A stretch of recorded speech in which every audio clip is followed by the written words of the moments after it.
Hey guys, good morning. Just give me a minute. We're still, I already changed my jacket and hat, but we're firing up the awesome still. The gears of progress are slowly turning. Good morning. Oh, scheisse. Scheisse. I'm so terrible.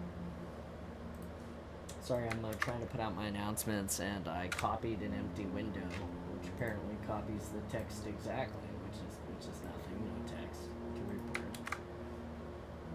And then tried to paste that into another window, like a winner does. We're all winners. Every single one of us. Don't let anybody tell you any different. Don't let anybody diminish your value. That's not fair to you.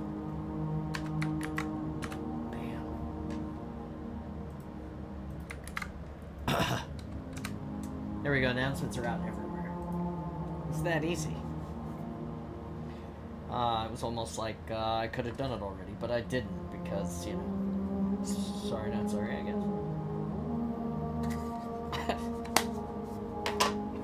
guess. Good morning. Today is reading day. It's the first reading day in a while. I'm sorry, I've been sick. Jesus, we got sick before the or did we get sick before the holiday? No, that's what happened. So the last time I read for you, I believe, was just before the Thursday before Thanksgiving. So what's happened for anybody who comes here for the reading is that we had a great Thanksgiving, and then we all got violently ill. So we're back. We're reading. It's going to be a great day. We're going to read some Halo Contact Harvest again. We're about halfway through it. I'm excited about it. This morning I was watching more golf club videos.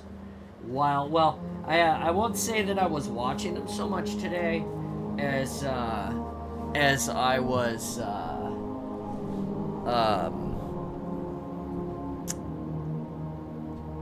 wouldn't say I was so much watching them as I was listening while I bathed Gibbs. So anyone who knows the awesome knows that I have these two dogs. I have Gibbs and Siva. We also have a little dog named Roger, and we count him. He's a dog too, but I have two big Malamutes named Gibbs and Siva. And so anybody who's a fan of the awesome knows. Well, this morning, Gibbs went outside, and he found himself a pile of something gross. I think it was probably manure and dirt and potting soil and leaves. I think it was like a compost and like mulch pile that we'd been mixing on for a while. Anyway, he rolled all in it. Whatever it was, he rolled in it. And then he came in the house and got on the bed and ran through the house. It was very, very not great. Yeah, so I had to give him basically a bath this morning already, and yeah, I'm tired. There's a lot. There's a lot of stuff. He's fine. He was here. He was just here a minute ago, sitting leaning against my door, getting it all wet. But I dried him off as best as I could, and. Holy shit. I have to, guys,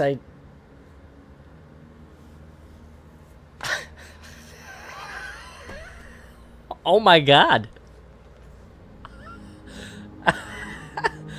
For anybody that's paying attention right now, I'm at 602 follows right now. Like, what happened overnight? Holy cow. Let me say thank you to, oh my god, there's so many names. Alright, so just in the last 2 hours before we went live, a platypus, P1N, Nami Luna, Elizabeth Smithy FC, Allergic Leave, Rye Guy Rocks, Everlira, Shulion Linear, I think is what that's supposed to be. Party Beard and Mafioso. Dude, you guys, wow. Like, thank you for coming on this morning before the Awesome went live. 602. Like, I said at the beginning that we wanted to get to 600 followers, and now I, like, have to amend it. Like, after I read, we're gonna have to, like, blast it up. 700. We're on our way to 700 now, guys. Can we get there? Maybe not today, but tomorrow, the day after. Jesus, holy cow. That is, just wow. I have to send a message about this.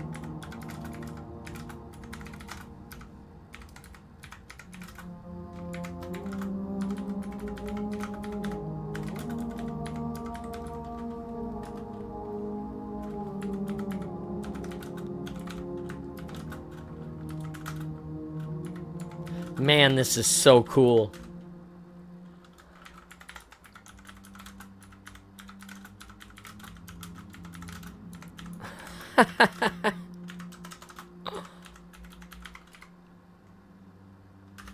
That is, geez, it's just crazy good. Good growth, love to see. It's amazing. I can't even. Good morning. Hi. It's like, it's crazy to me that happened like overnight, just like that. Like, holy cow. And I didn't even, it wasn't something I noticed. I logged in this morning and I was like running a little bit late. You know, I had to bathe Gibbs this morning basically alone. And so that was one of those things where I was like, holy cow, this is, you know, I'm late. And here I go, start my sign on, and I'm talking about our road to 600 followers. And then I look over there and bam, we're already there. Like, holy Jesus. Just wow. Shout out to you, by the way, Installation00, for if I can figure out how to do that. Where's a mod when you need it? You could probably do it yourself. You're a mod. Anyway, everyone, shout out to Installation00 for the support with the 20 Tier 1 gifted subs yesterday, and being a generally awesome man. He's supportive in a lot of ways, given me like some of the best giant hugs, and heck yeah, just amazing. There, you know, the day started out kind of crappy with having to give the bath by myself, but there's coffee and I have you guys, and that is yeah, shout out to you. You could do that somehow in the mod channel. You can like shout out / or whatever, and it'll put a shout out to you, and it'll like allow everybody to have an exact link they can click on, which will go to your Twitch. So yeah, I know you can do it. I just don't know how to do it. Anyway, absolutely just amazing the amount of support that the Awesome is receiving from everyone, including you guys over there on YouTube. I watch you. I see you over there. I'm not the greatest yet at catching that chat. I'm getting better at it. So you know, keep me on my toes, guys. And oh, don't forget, I gotta say hello to the regular channel. We're about 10 minutes in. We're gonna start reading here in a minute. Let's see. Is there anything else that we're missing today? You know, I wore my Kraken shirt today because the Kraken are playing today, and my Kraken hat is over there. My gold shirt is in the wash, and so you know, yeah. Oh well, this is awkward.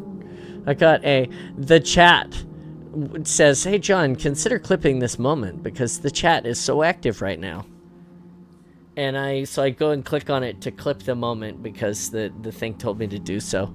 And then as soon as it opened the window, it goes, I'm sorry, this is broken right now. Womp womp.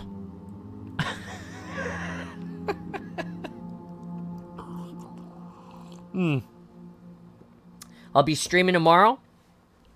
Golf got canceled because my buddy has lung flu. Who would have thought it? Lung flu in a day like today. I was going to go golf and swing my new golf clubs. So instead, what I'll probably do is I might sneak out early in the morning before the stream and maybe go hit a bucket of balls at Horseshoe Lake or something like that. And, so I can start getting the ranges of my new clubs figured out. Because I got to learn how to hit them. You don't just start hitting a new set of golf clubs right away with no problems. But that's going to be fun. Hey, check it out. It's the holiday season. If you feel like giving. Oh, yeah. Giving is important. Just so you know. You can still give to my buddy Mike and his extra life. He has had a heck of a hard time lately, but there it is. You can donate to that. We as a community did not do all of the work, but this year we assisted in a small amount in not only donating to the cause, but assisting in pushing Mike over his $10,000 lifetime donation goal through Extra Life. I want to say thank you to everybody who participated in that. If you still feel like you have something to give, you can click on that link. It'll go to the Extra Life page for Foamforge Cosplay. I believe the team is called the Reclaimers. We made him cry. It was the secret, one of the secret achievements for the Spartan Space was the MMC 2024 campaign, Make Mike Cry. And he did on a live stream. You could go see it. If you want to know about that, you can see that here. Hey, there you go. I will post these. I'll also post these over in the YouTube channel so that you YouTubers don't miss out on all the fun.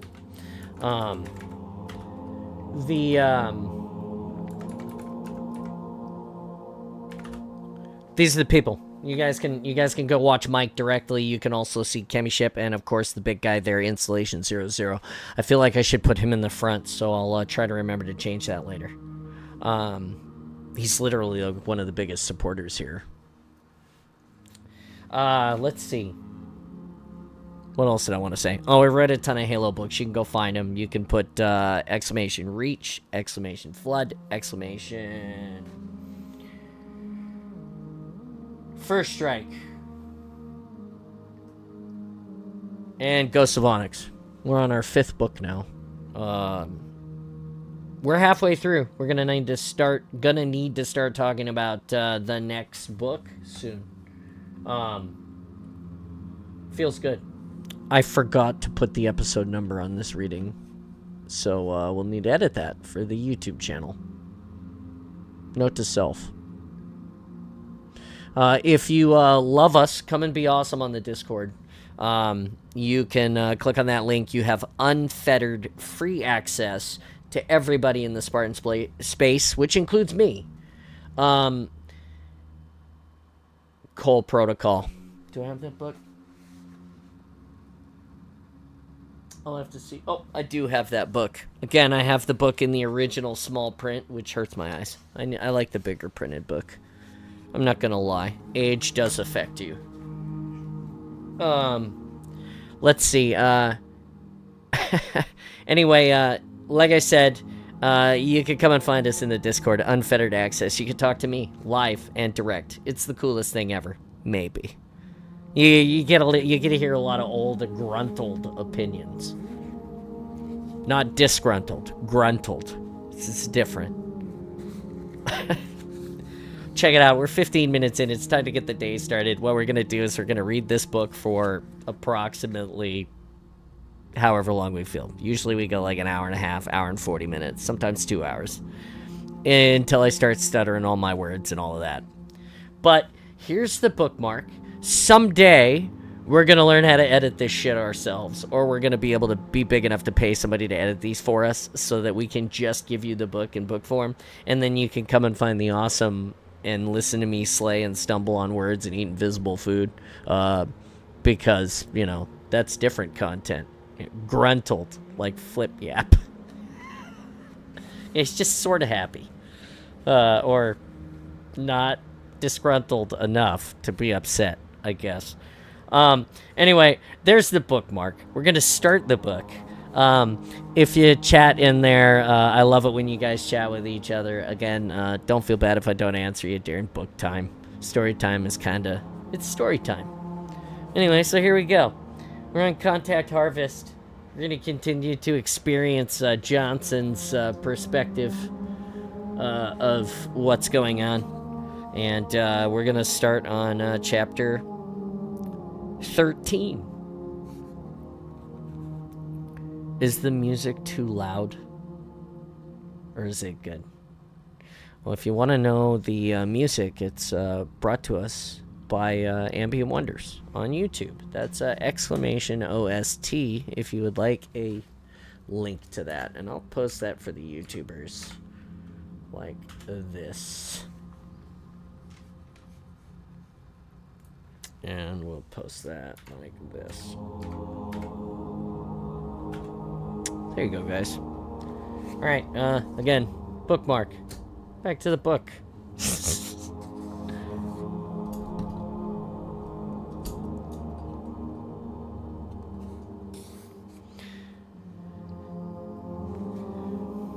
Chapter 13. Harvest, February 9, 2525. Avery lay on his belly, surrounded by ripening wheat. The green stalks were so tall and the kernels so plump that a day of blazing sun had failed to reach the ground. The clumped topsoil felt cool through his fatigues. Avery had traded his usual duty cap for a boonie, a soft, wide-brimmed hat with a strip of canvas sewn loosely around the crown. Earlier in the day, he'd woven wheat stalks into a strip, and even though the stalks were bent and frayed, as long as Avery stayed low, he was now well camouflaged. Rifle bag dragging along behind him, Avery had crawled almost 3 kilometers from his parked Warthog to Harvest Reactor Complex. Along the way, he'd crested a long, low rise the Lieutenant Commander Al Signy had told him was actually the buried mass driver. If she hadn't, Avery would never have known. To keep the device hidden from alien eyes, Max Jotunes had topped the rise with squares of soil and living wheat dug from other fields. All told, the crawl took Avery more than 2 hours, but he had been focused on stealth, not speed. In fact, in the last 10 minutes, he hadn't moved at all.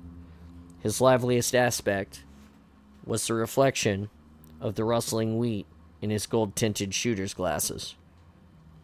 These had been part of the cache of weapons and equipment Lieutenant Commander had given to the Marines, like the BR-55 battle rifle Avery carried in his drag bag. The glasses were prototype, a piece of hardware fresh from an ONI research lab. Refocusing his gaze, Avery checked a comm link in the upper corner of the glasses, left lenses where the tiny HUD confirmed his exact position on Harvest, a little less than 500 meters west of the complex. Directly ahead, the field began sloping downward. Avery knew all he had to do was crawl a few more meters, and the wheat would start to thin. This would give him good line of sight to the recruit's defenses and put him in position to execute his part of the assault he'd planned with Staff Sergeant Byrne. But the thinner cover would also give the militiamen the chance they'd had all day to spot Avery. The best chance they'd had all day to spot Avery. And he planned to stay put until he was sure of his advantage. Slowly, Avery reached between his legs, undid his rifle bag's plastic clips, and withdrew his BR-55. After the fight aboard the freighter, Avery had spent plenty of time with the weapon at the garrison range, assessing its strengths compared to the recruit's standard-issue MA5 assault rifle. The BR-55 shared the MA5's bullpup design, magazine slot, and breech positioned behind the trigger. But it came with an optical scope and fired larger 9.5mm semi-armor piercing rounds. Technically, the BR-55 was a designated marksman's rifle, but it was the closest thing to a sniping weapon in Lieutenant Commander Alsigny's arsenal, and Avery knew from his work on the range that it was deadly accurate out to 900 meters, much further than the MA5. Had he given one of Alsigny's 3 other BR-55s to Jenkins, Byrne had kept one, or he had given one of Alsigny's 3 other BR-55s to Jenkins. Byrne had kept one for himself, and awarded the final battle rifle to a balding middle-aged recruit named Critchley, providing 2nd Platoon with its own marksman capability. During the last session on the range, Avery had watched Jenkins and Critchley drill nice tight groups into 500-meter targets, and he hoped to his own disadvantage they would be just as accurate in today's live fire exercises. If only it was as simple as teaching them to shoot, Avery frowned. He moved a magazine from his black ballistics nylon assault vest and quietly slid it into the rifle. But being accurate didn't make you a killer, which is what combat was all about, killing the enemy before it killed you. Avery was sure the aliens understood that. He had the scars to prove it. But the recruits had no idea what combat was really like, and that was something he, Byrne, and Ponder knew they had to fix ASAP.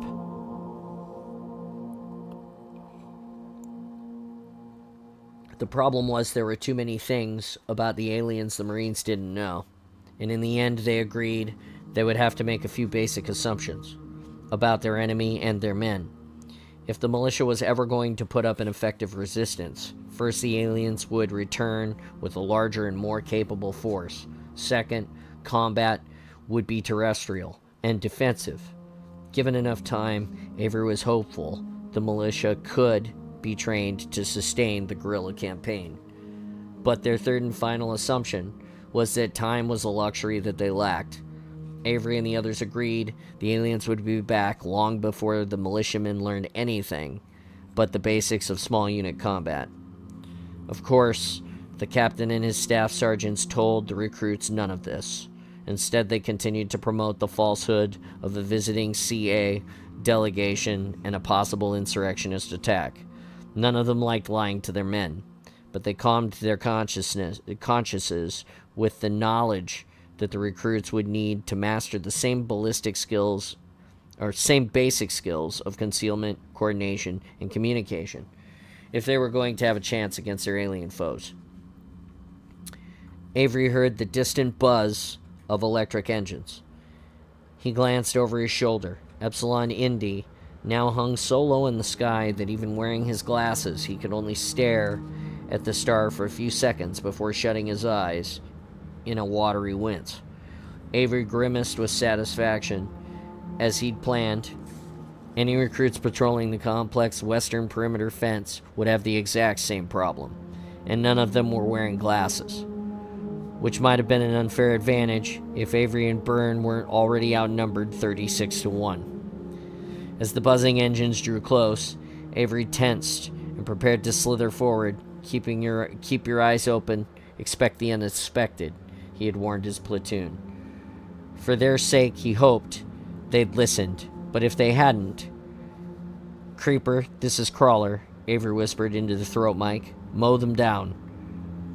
They would learn a valuable lesson all the same." "Smells pretty good." Jenkins placed his cheek against his BR-55 hard plastic stock and shot Forcell a sideways glance. "What is it?" The recruits lay side by side, facing the reactor's complex only gate, a break in the southern run of a 3-meter-high chain-link fence that surrounded the facility. Forcell took a sloppy bite from a foil-wrapped energy bar. Honey hazelnut, he chewed and swallowed without pulling his eyes from his spotting scope. "Want some?" "Any part of it you haven't licked?" Jenkins asked. "No." "Nice." Forcell shrugged apologetically and stuffed the rest of the bar into his mouth. It was his own fault he was hungry, Jenkins knew. He was so geared up about today's exercise he'd barely eaten breakfast in the garrison mess. In fact, he'd been so certain the staff sergeants would attack when the recruits had their heads buried in their lunches, he'd skip that meal entirely. Let the much larger Forcell take whatever he wanted from the meals ready to eat. Or MREs. Unfortunately, Forcell had taken everything, and now Jenkins had nothing in his stomach but anxious bile.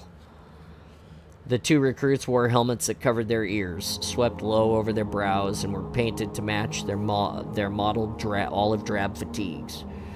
The color would have served them well in the surrounding wheat, but wasn't as useful in their current location, on a roof of a 2-story polycrete tower in the center of the complex that covered the reactor, as well as Max Data Center. A high-pitched alert climbed from the speaker in Jenkins' helmet. Under Captain Ponder's supervision, the recruits had staked motion trackers all around the perimeter, switching the pole-mounted units to their highest sensitivity. While this gave them coverage beyond 1,000 meters, the trackers kept pinging ghost swarms of honeybees, flocks of starlings, and now a flight of Jotun dusters. Squinting past Forcell, Jenkins watched a trio of needle-nosed, thin-winged planes buzz the western wheat. The dusters had been making long serpentine passes all day, spraying a top dressing of fungicide. But this was their closest pass yet. A trailing white cloud billowed toward the complex, prompting the 12 recruits of 2nd Platoon Bravo Squad 2 Bravo, guarding the western fence, to turn away from the drifting chemicals, cover their mouths, and cough. These weren't indications of any real physical distress. Jenkins had applied enough of the organic compounds to his family's own crops to know it was perfectly safe to breathe, but rather expressions of the new recruits' fatigue and discontent. "What time you got?" Jenkins asked. Forcell squinted at Epsilon Indy. 16:30, give or take. Almost sunset, Jenkins thought. Where the hell are they? The rules of the exercise were simple: to win. Either side needed to eliminate half of the other. This meant Johnson and Byrne would have to drop 36 recruits, while the recruits only had to neutralize one of them. With the odds stacked so heavily against the staff sergeants, it had seemed likely they would try to attack early before the recruits got settled. When the two of them had torn out of the complex gate in their Warthog a little after 0900, the recruits had quickly divided into their squads, 3 in each platoon, and rushed to secure different sectors of the complex. Along with the rest of one Alpha Squad, 1A, Jenkins and Forcell had hustled to the reactor tower. The weather-beaten structure looked a bit like a birthday cake. The second of its 2 circular stories had a smaller diameter than the first and was topped with a cluster of candle-like aerials for Max Maser and other comm devices. The tower was the only above-ground building in the complex, and the only building for hundreds of kilometers in any direction. Jenkins and Forcell had climbed up 2 flights of ladders to the 2nd-story roof and gone prone, the most stable stance for shooting. If you could afford the loss of mobility, resting his BR-55 across his rucksack for additional support, Jenkins had eased into his rifle scope just in time to see the staff sergeant's Warthog turn off the reactor complex, pave access road, and head south down the highway toward Utgard. Adrenaline pumping, Jenkins had immediately pulled his battle rifle's charging handle, cycling around into the chamber. He had thumbed the fire select switch to single shot, tensed his finger on the trigger, and then nothing. Just an hour after an hour of blazing heat. The recruits had quickly begun to grouse that the real purpose of the exercise was to see how long they could stand being suckers.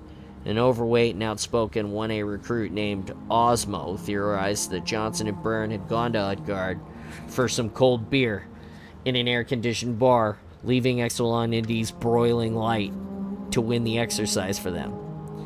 FCPO Healy had told them to all shut it, emphasizing that as long as they kept their helmets on and stayed hydrated, they'd be safe from heat stroke.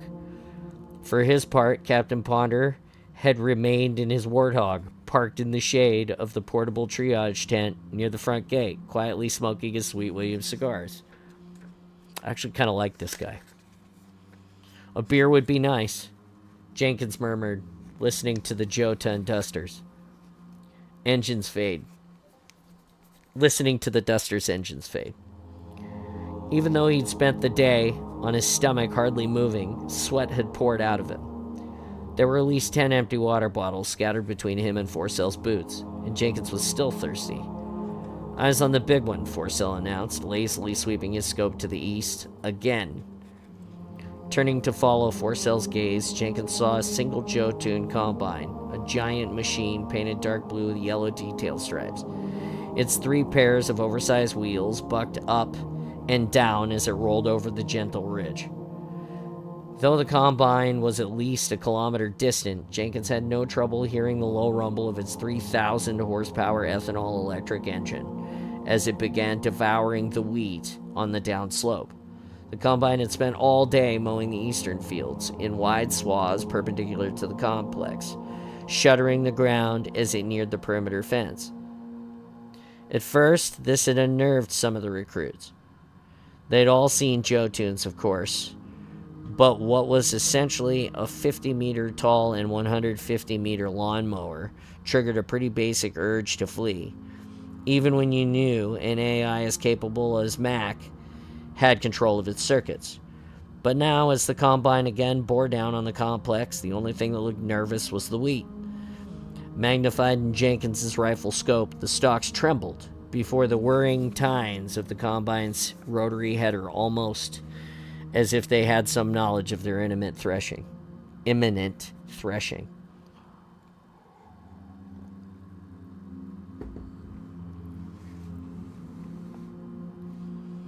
I'm telling you, that's a serious 4, Forcell said, continuing a debate they kept up all day. Nope, Jenkins countered. See the gondolas? Forcell peered through the scope at the line of the angular metal bins on wheels that only looked small because they were trailing directly behind the Jotun. Yeah, they're collecting from the rear. So that's a Series 5 feature. 4s dumped to the sides. Forcell thought about that for a second and then gave up with an awkward admission. It's been a few seasons since we upgraded. Jenkins winced. He'd forgotten Forcell came from a modest family. Not only did Forcell's parents own fewer acres, but their soy also sold for much less than the Jenkins, corn, and other grains. In all likelihood, Forcell's parents were still getting by with a handful of used Series 2s. 5s aren't worth it, Jenkins said, watching the gondolas fill up and then hurry back over to the rise to a nearby maglev depot. Hybrid engines are way too expensive unless you're processing your own ethanol. Hey, we got something. Forcell's body tensed. Just pulled off the highway. Jenkins realigned south. A single vehicle, a green and white taxi, was approaching the complex at high speed. For a moment, it disappeared down a dip in the access road. Think it's them? Forcell asked. I don't know, Jenkins swallowed dryly. Better send the word. All squads got a vehicle coming in. This a joke, Forcell? Stysons growled over the comm. Byrne had promoted the dark-haired constable to squad leader and assigned him to guard the complex gate. It's too hot for any of your bullshit. See it for yourself, Jenkins urged. The final stretch of road was completely flat, a straight shot of cambered pavement to the gate. Even without magnification, this sedan was impossible to miss. Look sharp, Stysons bellowed to his squad, sitting in 2 sunbanked clumps behind sandbag berms on either side of the gate. Dawes, give me some cover. Jenkins heard movement on the first story roof, directly below his position. On your feet, boys, Dawes bellowed. 1A squad leader was a little overweight, but he was also very tall. As a result, the middle-aged maglev engineer didn't look fat so much as thick. Lock and load. My rifle, Osmo whined. It won't charge. Whenever Osmo got stressed, his voice shifted to a childlike register. Usually this made Jenkins laugh, but not now. Pull your magazine, then reset it, Dawes said. Make sure it goes all the way in. Jenkins heard the scrape of the metal on metal, then the successful clack of the rifle bolt. Sorry, Dawes. It's all right, but you gotta calm down. Focus. By his patient but forceful tone, it was easy to tell Dawes was a father. 1 boy, 2 girls. Just make sure you watch what they shoot, Styson growled. The constable had a prickly personality that had only gotten worse since his defeat during the pugil competition. As much as Jenkins wished he could mute Styson from the comm channel all of the recruits shared, he knew Styson had a point. 1A would have to shoot past 2A in order to hit the sedan. Dawes answered in a friendly tone. Do your job, Styson, and you won't have anything to worry about. Rising to the challenge, Styson marched to the center of the gate, holding his MA5 to his right shoulder. He held out his left hand in a sign to stop. The sedan slowed and then came to a halt, 20 meters in front of Styson. For a few seconds, all of the recruits simply stared at the heat distortion rolling from the vehicle's roof. Out of the vehicle now, Styson barked, leveling his weapon at the windshield. But the sedan's doors remained shut. Jenkins felt his heart pounding in his chest. Thermal, he whispered to Forcell, hoping the spotting scope, more sophisticated optics would confirm if either of the staff sergeants was in the sedan. Negative, Forcell replied. It's all white. Exterior's too hot. First team, Styson barked. Move up. Jenkins watched 4 recruits move out from behind the western berm and walk cautiously through the gate, MA5s tucked tight under their shoulders. They surrounded the sedan, 2 on either side. Burdick popped the door. Styson motioned one of his men forward.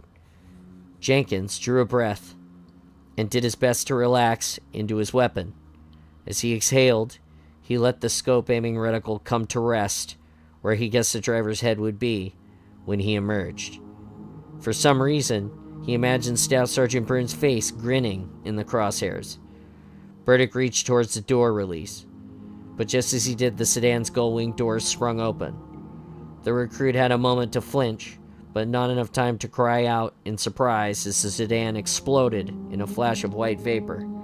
Instantly, Burdick toppled to the pavement, as did 2 of the other flanking recruits. Each was spattered bright red, as if he'd been shot through with shrapnel. Claymores, groaned the lone survivor. He shuffled away from the sedan, dragging a crippled leg behind him. Everyone stay back, Styson bellowed to the rest of his squad as he took the struggling recruit's arm across his shoulders and dragged him inside the gate. The squad leader fired a one-handed burst into the sedan's windshield, but instead of shattering, it flashed red, the same vibrant color as the recruit's seemingly mortal wounds. For the exercise, each recruit's MA5 was loaded with a tactical training round, TTR. These bullets had a plastic polymer shell to help maintain muzzle velocity and trajectory, to emulate as much as possible ballistics of lethal rounds. But each TTR also contained a proximity fuse that dissolves its shell, turning it into a harmless blob of red paint when it was within 10 meters of any surface.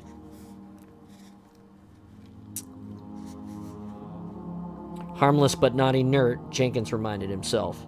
The paint was both a powerful tactile anesthetic and a reactant that worked on nanofibers woven into recruit fatigues, causing the fibers to harden when saturated. Translation: when you get hit, you passed out and froze up. A single TTR in any limb would render it useless. Multiple rounds to the chest would cause the whole uniform to stiffen, simulating a mortal wound. Burdick and the other drowned recruits had been hit by dozens of TTR from the claymores. Black plastic boxes screwed into the inside of the sedan's doors, now covered with condensation from their CO2 propellants. "Hold your fire," Healy shouted as he rushed to Burdick's side, medkit in hand. The recruit had taken the worst of the blast, stiffened like a board and fallen straight onto his back. "How's he doing, Gorman?" Ponder asked, stepping down from his warthog. He pulled a blued metal baton from the kit and passed it over Burdick's midsection. Circuits inside this baton relaxed his uniform's nanofibers, and the corpsman was able to hook the recruit under his arms and pull him to the sedan and prop him up against the front driver's side tire. "He'll live," Healy said, sarcastically. He patted Burdick on the shoulder and set his MA5 across his lap. Then he moved on the other downed recruits. Jenkins breathed a sigh of relief. He knew that they would be fine, easily revived at the end of the exercise. But the attack had looked very real. Jenkins could easily imagine a far more gruesome scene if the sedan had contained any explosives. He was just about to share his thoughts with Forcell when Anderson, the newly anointed squad leader of 1B, shouted, "The Combine, it isn't turning." Jenkins twitched east and saw Anderson and the rest of his squad retreating from the fence. The towering Jotun had indeed passed its usual pivot line and was barreling down on the complex.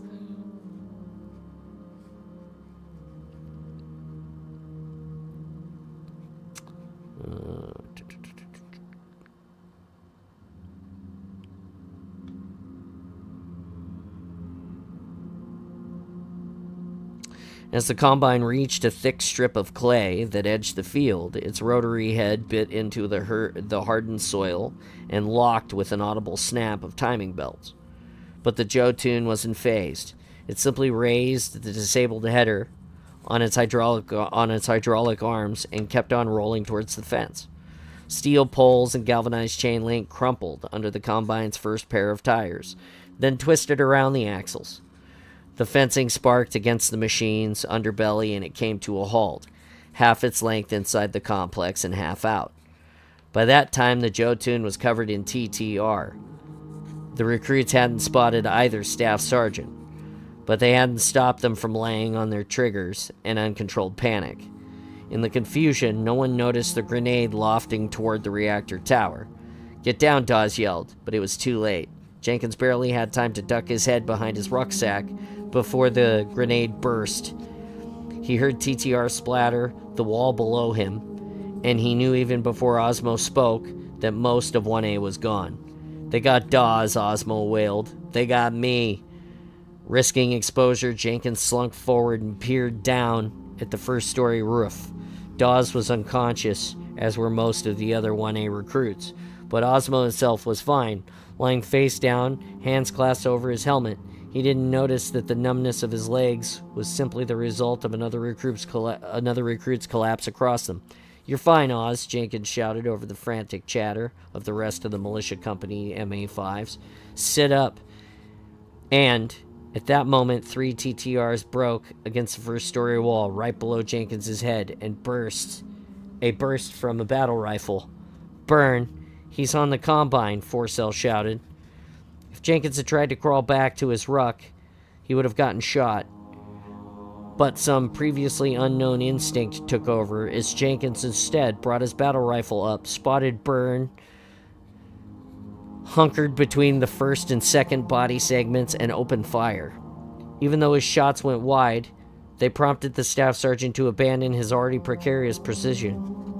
Byrne swung onto a ladder that ran down the backside of the first segment and headed for ground. "I've got him," Jenkins shouted, thumbing his battle rifle fire select switch from semi-automatic to burst. But his heavier fire only quickened the staff sergeant's descent.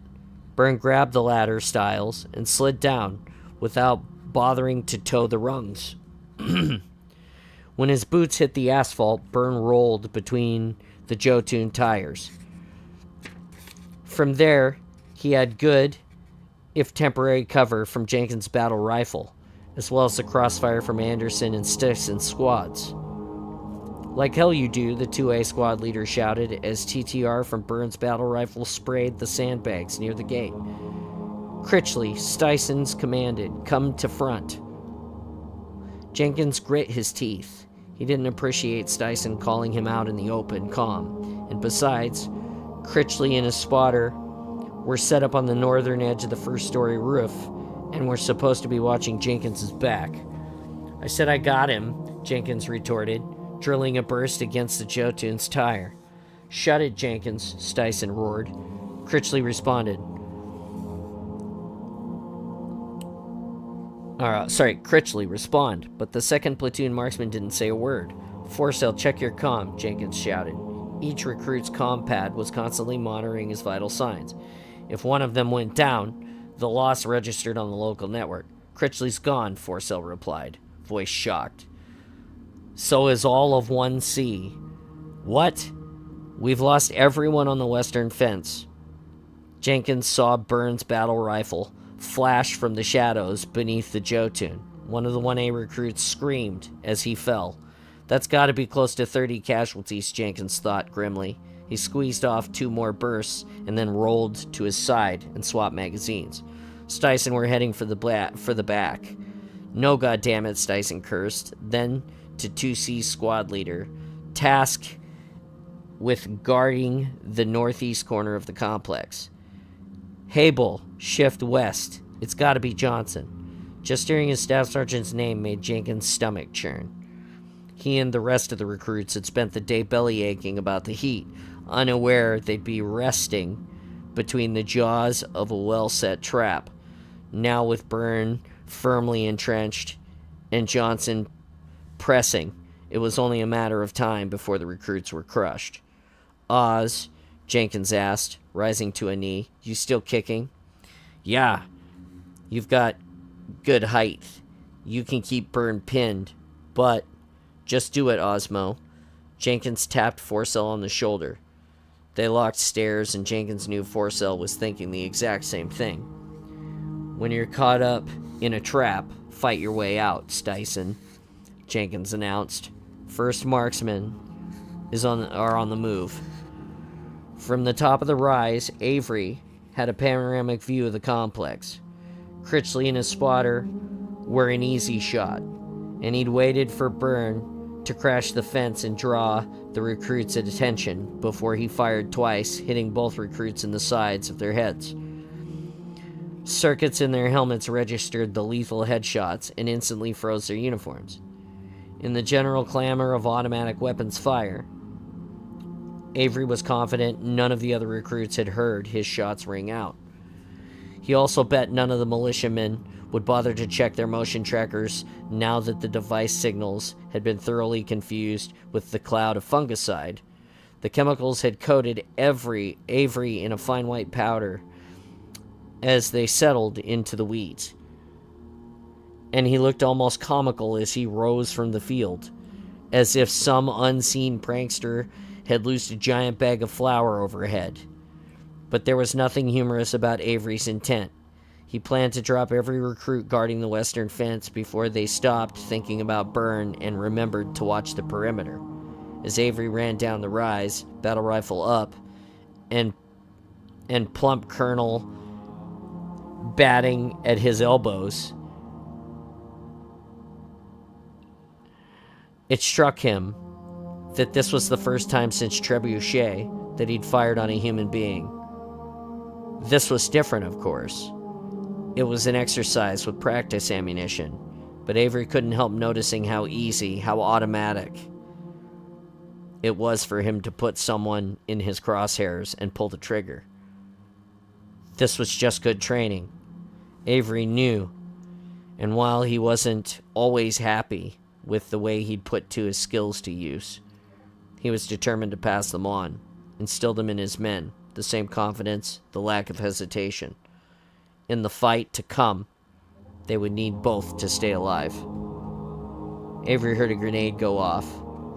The noise was much more muffled than the claymores he and Byrne had affixed to the sedan doors before letting Mac bring the vehicle to the complex gate. The AI had been more than happy to help with their exercise, had actually been the one to suggest using the Jotun Combine as an additional distraction. Avery wasn't quite sure why, except that, like the Marines and Lieutenant Commander Alsigny, Mac must have known Harvest's reactor would be a juicy target for any hostile force, and was eager to let the militia practice its defense. Avery didn't fire through the fence. He knew the chain link would shred the battle rifle's TTR before they hit their targets. But the same would be true for the recruit shots as well. So it was with reasonable confidence of not getting shot that Avery sprinted over to the hard clay border between the wheat and the fence and leapt onto the chain link. Almost immediately, one of the 1C recruits, Wick, heard the rattling metal and turned. His already frightened eyes widened to saucer size as he saw what must have looked like Avery's ghost jump down inside of the compound, billowing white fungicide. Before Wick could recover, Avery unslung his battle rifle and pumped 2 rounds into the center of his chest. The recruit's scream carried above the din, causing 3 of his squad mates to turn. Avery dropped each one of them, left to right, before switching to his rifle to burst fire and strafing the confused remains of 1C. As the last recruit fell, the illuminated ammunition counter below the battle rifle scope displayed 3 rounds remaining. But just as Avery pulled a fresh mag from his assault vest, he started taking fire from the east. Squad 2C had swung around the back of the reactor tower. If the recruits had run a little faster or remembered to settle into more stable stances before opening fire, they would have caught Avery in a very, very bad spot. But their opening shots were wild, and all they did was give Avery time to roll to the left, putting the curve of the tower between him and them, and the unexpected fire. By the time the first of 2C recruits came charging around the bend, Avery had reloaded. He dropped 2 and forced the rest of the squad to pull back and bunker down, waste valuable seconds debating when and how they should attempt to flank Avery's position. "Charlie 1 is gone," Avery growled into the throat mic. "I'm getting heat from Bravo 2. "I just blew your alpha boys to hell," Byrne replied. He paused to snap off a few rounds. "But I'm still taking fire from up top. Must be my marksman. How's that? Yours are dead. Well, quiet him down, will you? On it." Keeping this battle rifle pointed north in case 2C got organized quicker than he thought, Avery walked backwards to a service ladder that would take him to the first-story roof, where he slung his weapon for the climb and worked the rungs as quickly as he could. As his head cleared the roof line, Avery saw movement to his right. He jerked his head down just in time to avoid a burst from Forcell's MA5. Without hesitating, Avery unholstered his M6 sidearm and sprang up one-handed. Just as Forcell pulled his finger on the trigger, as Avery rose, so did his shots. 1 TTR blossomed in the middle of Forcell's gut. 2 more traveled up his sternum. As Forcell staggered back, Avery stepped onto the roof, supporting his M6 with both hands. Avery kept the heavy pistol iron sights trained on Forcell's helmet as he crumpled. The recruit was big, and Avery wanted to make sure the pistol's smaller caliber rounds were sufficient to knock him out. Satisfied that Forcell was now down for the count, Avery moved towards the ladder that would take him to the top of the second story. But he'd only taken a few steps when he felt 3 sharp pains in his back of his right thigh.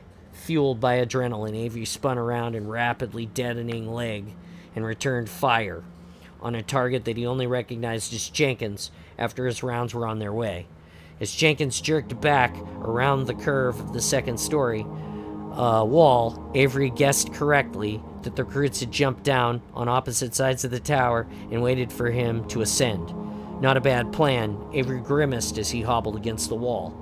Rather than stay locked in a falling defensive position, the marksmen had staged their own ambush. Whether or not they succeeded, Avery admired their initiative.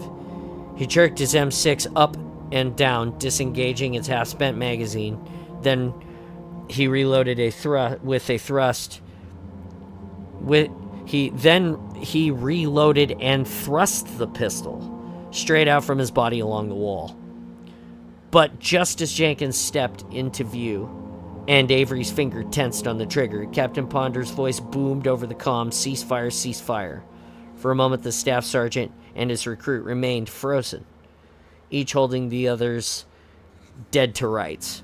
I got him, Osmo sounded shocked.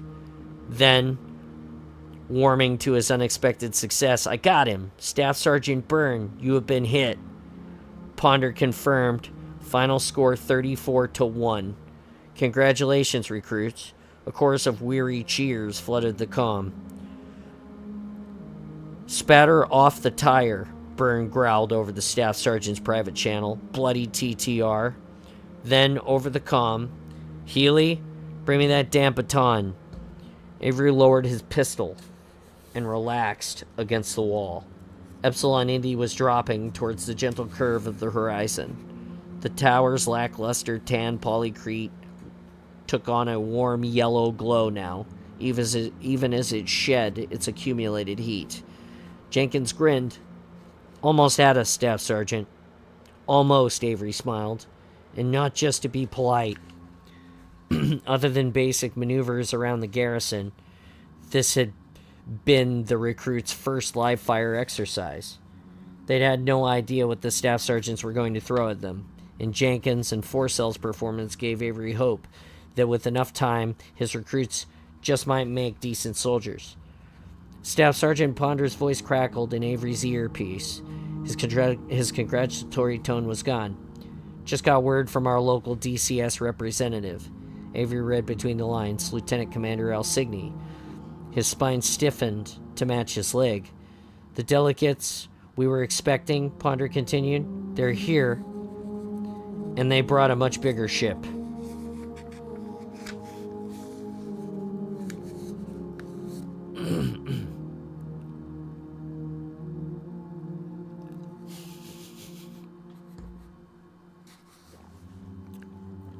Chapter 14.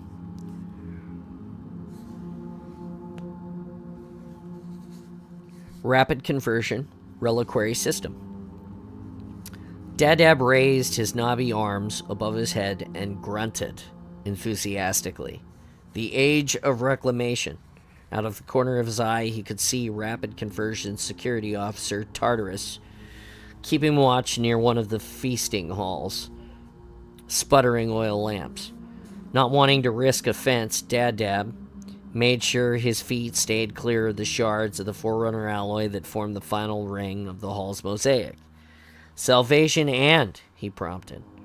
The roughly 20 Ungoi gathered around the mosaic stared at Dadab with dull eyes.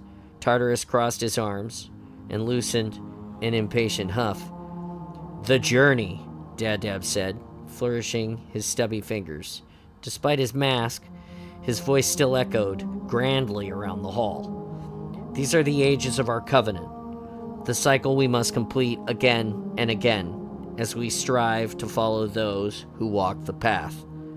A broad-shouldered Ungoi, Bap-Ap, stepped forward. This path, where does it go? To salvation, Dab-Dab replied. And where is that? The Ungoi swung their heads from Bap-Ap to Dab-Dab. The deacon shifted in his harness as he struggled for an answer. Well, he began, then trailed off.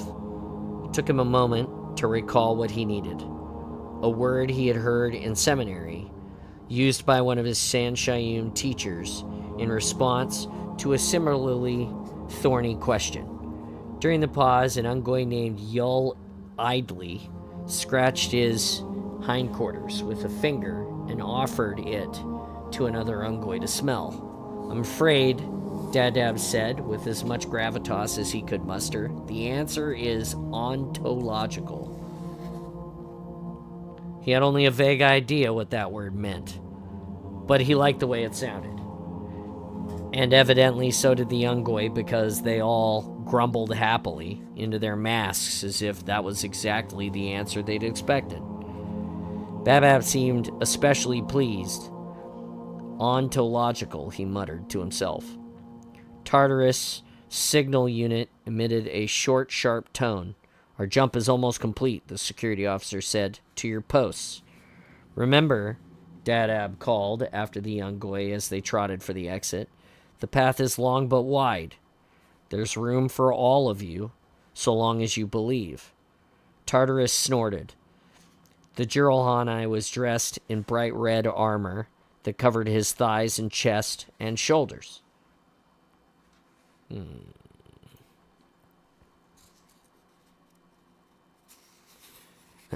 Maccabeus had wanted his pack ready for the fight, just in case the aliens were waiting for them near the wreckage of the Kigyar ship. You think I waste my time? Dadab nodded toward the last of his retreating study group. All creatures deserve instruction. The Jiralhanae black hair bristled. But the Sangheli did not provide us with the most competent of crews. Dadab didn't like to think ill of others of his kind, but he knew that this was true. Rapid Conversion's 60 Ungoi were exceptionally dim, uneducated, and shiftless. With a few exceptions, Bap for one, they were bottom-of-the-barrel types. You would expect to find performing menial labor on crowded habitats, not crewing a ministry vessel on a vital mission. Dadab didn't understand all the political dimensions of the Sangheli-Jiralhanae relationship, but he knew Maccabeus, and his position was unusual. That he was one of a handful of Jiralhanae shipmasters in the vast Covenant fleet. Even so, all one had to do was glance at Rapid Conversion to know the Sangheli didn't exactly set Maccabeus up for success. The cruiser was in a very sorry state, just like the Ungoi crew. With the chieftain's permission, Dadab had begun to try and help. His plan instilled motivation and discipline through spiritual enrichment. And although this had only begun, and this was the study group's second meeting, the deacon had already begun to see improvement in the demeanor of the Ungoi who had chosen to take part. To the hangar, Tartarus commanded, putting on his helmet. I owe the chieftain a report on the Hurugok's progress. For Dadab, climbing the cruiser's central shaft had at first been a terrifying proposition. His strength had waned during his zero-G captivity in the escape pod, and he had been terrified he would lose his grip and plummet to his death. But now that his muscles were stronger, and he had become just as agile as the other Ungoi, the deacon could climb while cheerfully observing the hustle and bustle of Rapid Conversion's main thoroughfares. Since he had arrived, the shaft had been given a thorough cleaning. Its metal walls were still scratched and grooved, but the layers of tarnish were gone, and the vertical passage now shone with a deep purple luster. Halfway down, Dadab saw that the doorway leading to the forward weapon bay had been unbarred, and its warning symbols disabled. Repairs in that part of the cruiser had been Maccabeus' top priority for the newly acquired Hurugok. Dadab had been present as translator during the chieftain's explanation of what needed to be done. But before Maccabeus had a chance to explain what ailed the cruiser's heavy plasma cannon, Lighter Than Some had simply gone to work, torn the protective cowling off of the weapon's control circuits, and started the repairs. Dadab hadn't seen the Hurugok perform all sorts of mechanical miracles aboard the Kigyar ship, but the Jiralhanae were dumbfounded as the creature's tentacles fluttered and the cannon circuits sparked and hummed, seemingly without thought. The Hurugok was performing repairs that had been impossible for the cruiser's former custodians, the insect Yanmei.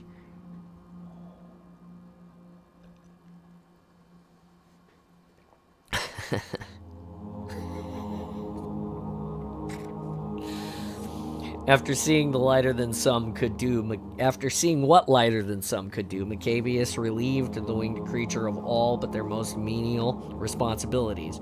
The chieftain was concerned they might interrupt the Hurugok's vital work, and indeed the Yanmei buzzing up and down the shaft now only carried basic sanitation and maintenance tools, none of which came close to matching the utility of the Hurugok's deft tentacles and their cilia. As Dadab shrunk to one side of the ladder to let the blue-armored Jiralhanae pass, a pair of Yanmei collided in midair below him, rattling their copper-colored armor plates. The bugs untangled their chitinous limbs and continued down the shaft. Dadab, with no expert Dab, while no expert on the species, knew this sort of clumsiness was usual for creatures with compound eyes and highly sensitive antennae, and was a good indication their recent emotion had left the Yanmei flustered. Yes, they were much more intelligent than small arthropods, such as scrub grubs, but the Yanmei were also hive-minded and notoriously dogmatic. Once you gave them a task, they stuck to it, and Dab worried the creature's confusion might cause them to interfere with Lighter-than-Some's work, maybe even do the creatures some harm. So far, nothing had happened to warrant Dab's concern, but he was relieved when the Huragok had completed its repairs to the plasma cannon and retired to the hangar to begin work on the damaged Spirit Drop ships. The Yanmei had avoided the hangar ever since the accidental immolation of their hive mates, which meant the Huragok was safely isolated. With the armored Jiralhane up and on his way, Dab resummed his descent and soon reached the bottom of the shaft. He resumed his descent.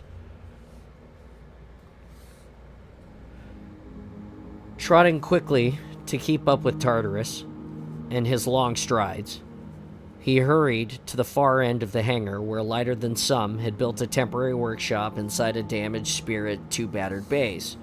The escape pod had been discarded out the energy barrier before the cruiser made its jump, but the Spirit's detached cockpit still sat against the wall where the pod had smashed it. At first glance, it seemed little progress had been made. The thin-skinned troop bays, each large enough to accommodate dozens of warriors, were pushed together on their longest sides. The doors, half open and resting against the hangar floor, kept the base from toppling over. "Wait here," Dab said, ducking between the bays. "I'll see what it has done." Tartarus didn't protest. Maccabeus had told every member of his pack to give the fragile Huragok plenty of room, for while Lighter-than-Some had survived its ordeal inside the pod, it had not emerged unscathed. Dab felt a pang of guilt when he saw his friend floating in front of a sheet of ablative foil it had hung as a curtain halfway down the bay.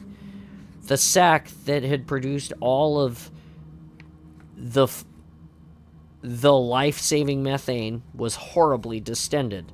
It dragged along the floor as the Huragok turned to greet Dab, a minute reminder of his sacrifice.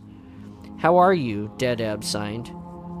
"Well, though I wish you had come alone." The Huragok wrinkled its snout, crimping its olfactory nodes. "I'm not terribly fond of our new host's smell." "Is that their hair?" Dab explained. "I'm not sure they wash." It felt good to speak with his fingers during their confinement. Dab's signing had improved immensely before Lighter-than-Some had become too weak to carry on long conversations. The deacon had felt on the verge of fluency, at least as far as simple subjects were concerned. How go repairs? The Huragok flicked one of its tentacles in a pitching motion, as if it were throwing Dab an imaginary ball. "Hunting rock, do you remember?" "Of course. Do you want to play?" "Do you remember when we played before?" Dab paused. "The alien. The one I killed." Dab splayed his fingers. "Killed to save me." But his heart sank. He'd hoped Lighter-than-Some's new responsibilities would take its mind off of the terrifying encounter aboard the alien ship. "Even so, I regret it." Lighter-than-Some motioned for Dab to follow in deeper to the bay. "But I know how to make amends." Its tentacles quivered as it drew back the foil curtain, indicating excitement of joy. "What is it?" Dab asked. Cocking his head at the object on the other side of the curtain, it looked familiar, but the deacon couldn't immediately place why.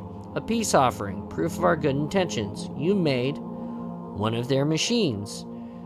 One of their Huragok's dorsal sacs bleated with delight. "Yes, a plow, I believe." As Lighter-than-Some continued, extolling the virtues of its creation, flashing technical terms, that far exceeded Dad's vocabulary, the deacon studied the plow.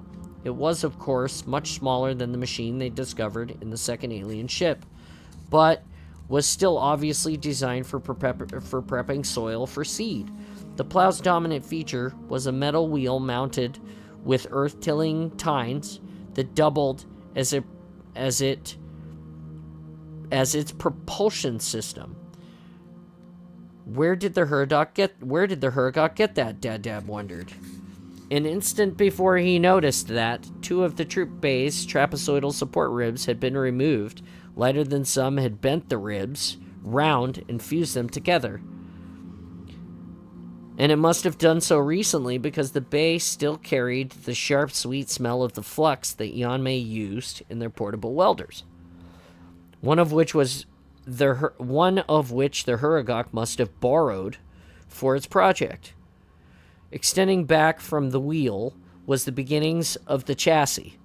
Loops of wire and circuit boards pilfered from the bay hung from a neatly welded frame, awaiting placement of the engine, whatever that was going to be. Dadab's natural curiosity died in a quick intake of breath. His fingers trembled in fright, and his grammar faltered. Does Chieftain know? Should he? His order: repair dropship, not make gift. Not a gift, an offering, the Hurgok fluttered, as if the distinction would lessen the chieftain's rage. How could it be so foolish? Dadab wailed into his mask. He felt dizzy and placed a paw on the plow to steady himself. But this wasn't just because of his rapidly fraying nerves. He could feel the bay vibrate as the cruiser exited its jump. Dadab took a few long drags from his mask. You must take apart. The Hurgok tentacle sputtered. But why? It seemed honestly confused. Dadab worked his fingers slowly. You disobey chieftain. Very angry. He knew Maccabeus would never hurt the Hurgok. The creature was far too valuable. But as for Dadab, Maccabeus hadn't said anything specific. But the deacon knew he was a prisoner on a Jiralhanae ship, still under suspicion for the crimes he had committed. In a flash of desperate optimism, the deacon tried to convince himself that his efforts to educate Rapid Conversion's Ungoi would be enough to prove his worth, to keep the chieftain from transferring his certain anger about the plow. But the deacon knew he had sinned.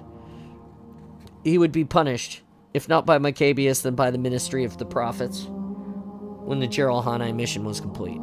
Deacon, Tartarus's voice echoed into the bay. The chieftain needs you on the bridge. Promise, Dadab sighed with shaking hands. You will take it apart. Lighter than some, swung its snout to face the plow. It tapped a tentacle against one of the machine's sharp tines, as if considering the quality of its work. Well, I did rush the assembly, and the machine hardly makes up for real life, for the life I took.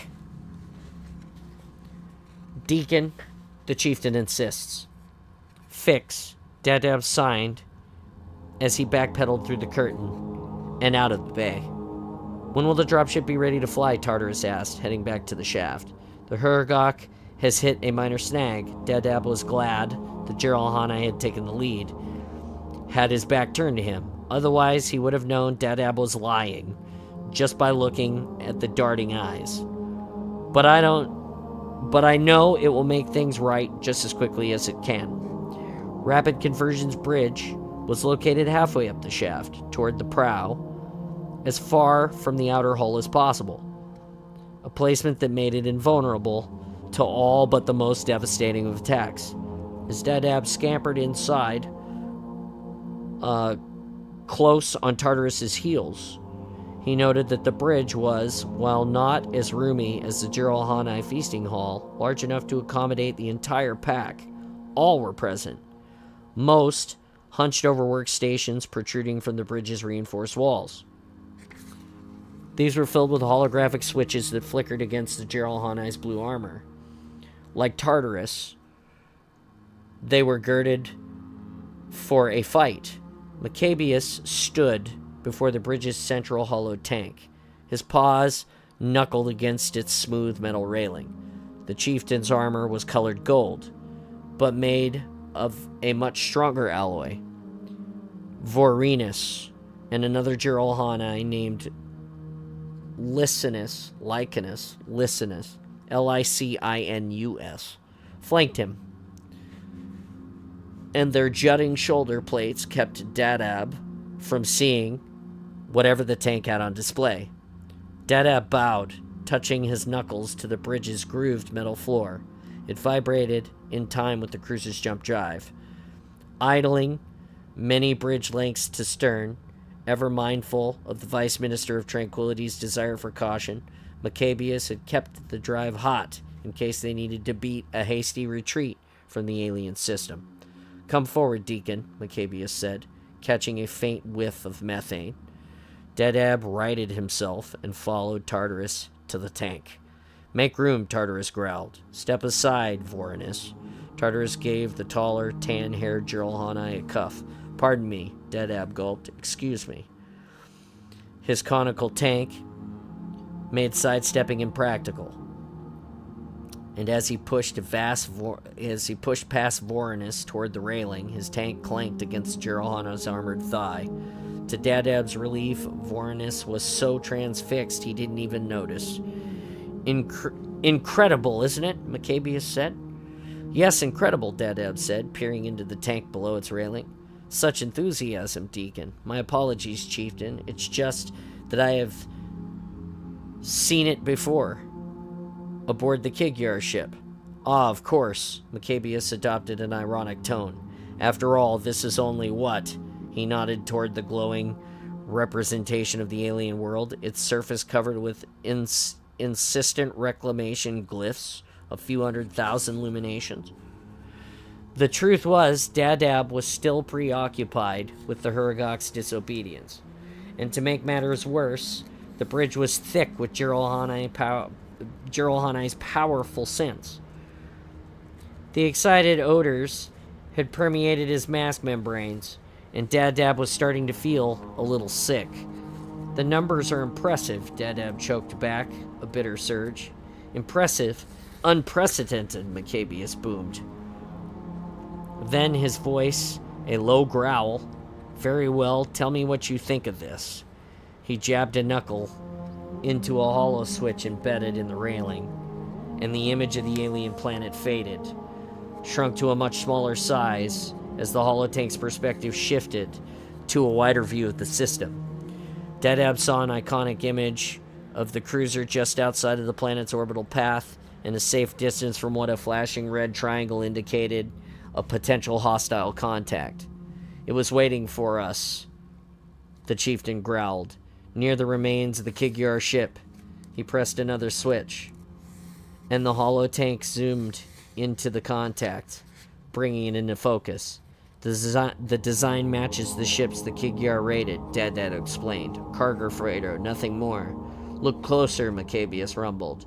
Slowly, the vessel's representation began to turn.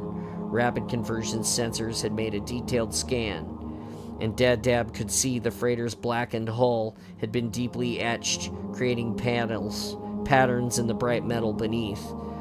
No, not patterns, he thought, pictures.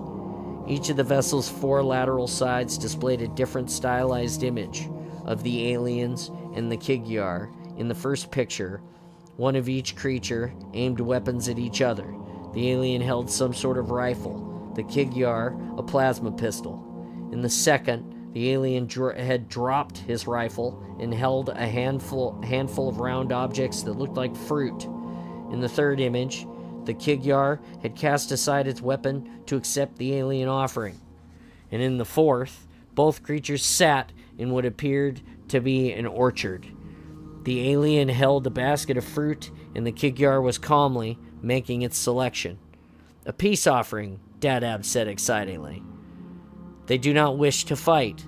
As the hologram of the vessel continued to spin, the deacon pointed a finger at the outline of the alien planet, etched into the lower right corner of each side of the hull.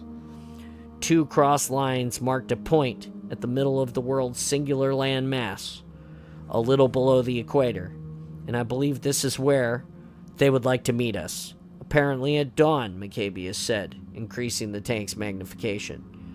Now, Dadab could see that the etchings of the planet were shaded with the Terminator line, a shadow that marked the world's passage in and out of night, cutting perpendicular across the equator. The line moved around the planet with each successive picture until it was intersected, that suggested the meeting point on the side of the freighter that displayed the presentation of the fruit basket. The chieftain refocused the tank on the actual planet. But there is more. Now Dadab noticed new details. There was some sort of structure in high orbit above the world. 2 delicate silver arcs tethered to the surface by 7 almost invisible golden strands. Around the structure were hundreds of additional red contacts, symbols. The deacon hoped the alien's message was sincere. If these contacts were warships, rapid conversion was in serious trouble. Not to worry, Deacon, Maccabeus said, seizing the Ungoy's concern. They have moved since we arrived, and they look to be the same as the other vessels, simple cargo tugs with no obvious weapons. He gestured with a hairy finger. But look here, where those cables meet the surface. Dadab followed the chieftain's finger. There was a mass of reclamation glyphs clustered at the bottom of the cables. But close to these was another set of Forerunner symbols, a diamond of bright green glyphs hovering above the side of the aliens, suggested rendezvous. We intercepted a signal, Maccabeus continued, and assumed it was a beacon, a marker for the parley. He scowled at the green diamond, but our luminary made its own assessment. I'd like you to explain it. It's hard to say, chieftain, but Dadab was lying. He knew all too well that one of the symbols meant intelligence, another association, and the third verboten. And as for the fourth glyph, the one flashing from yellow to blue at the tip of the diamond, Dadab nervously cleared his throat. If you had a library, I might. We do not. Maccabeus' eyes bored into Dadab's. One of many essentials the Sangheili saw fit to deny us. I'm afraid I must rely on your expert opinion. Well then, let me see. Dadab calmly scrutinized the glyphs, but inside he shook with fear. He knows all that I have done, and this is all a trap to get all of my confession. But then some small, still rational part of the deacon's brain suggested it was possible the chieftain really didn't have any idea what the glyphs meant, especially the one that was flashing so insistently. It was an arcane symbol only certain San Shayum priests and overarching Ungoy seminaries would ever bother to remember, and if Dadab hadn't been so frightened, he would have been awed as he announced, "Of course, how could I be so stupid? These illuminations suggest an oracle." Maccabeus drew back from the railing. Tartarus and Vorenus pheromones flared. The other Geralhani took their eyes off of their workstations and stole furtive glances at the hollow tank. But no one spoke, and for a long time the bridge was filled with reverent silence. "Can it be so?" Maccabeus said at last, his voice a throaty whisper. "A reliquary and an oracle? Who else would the gods leave to safeguard such a planet, or such a splendid trove?" Dadab replied. "A wise observation, Deacon." Maccabeus lifted a silver-haired paw and placed it on Dadab's head. With a flinch of his fingers, the Geralhani could have crushed the Ungoy skull. But Dadab hoped the gesture was simply a sign of the chieftain's growing appreciation for his assistance as minister to the cruiser's Ungoy and translator for its invaluable Huragok. In that moment, all Dadab's fears began to fade. "Brothers," Maccabeus shouted, turning to face his pack, "we are well and truly blessed." Stepping away from his tank, the chieftain threw back his hairless head and howled. Instantly, the other Geralhani joined their voices to his cry, creating a booming chorus of joyous yelps that shook the bridge and reverberated down Rapid Conversion's central shaft. But there was one member of the pack who did not take part. "Are you sure?" Tartarus asked, squinting at the tethered arcs above the planet. This isn't a weapons platform? Kinetics won't register on our scans, and it's large enough for missiles. The pack's howl petered out, but Tartarus persisted, oblivious to the uncomfortable silence. We should destroy it, and all proximate contacts. Our point lasers would be sufficient. No need to show them we have a cannon. Failing to participate in the howl was a direct challenge to Maccabeus' dominance. In his lifetime, the chieftain had spilled blood for lesser offenses, but he was absolutely calm as he turned to face his nephew. Your suspicions well befit your post, but we now bear witness to tangible divinity. Maccabeus gave Tartarus a moment to pull himself from the tank. Look his chieftain in the eye and realize the extent of his insubordination, his perilous position.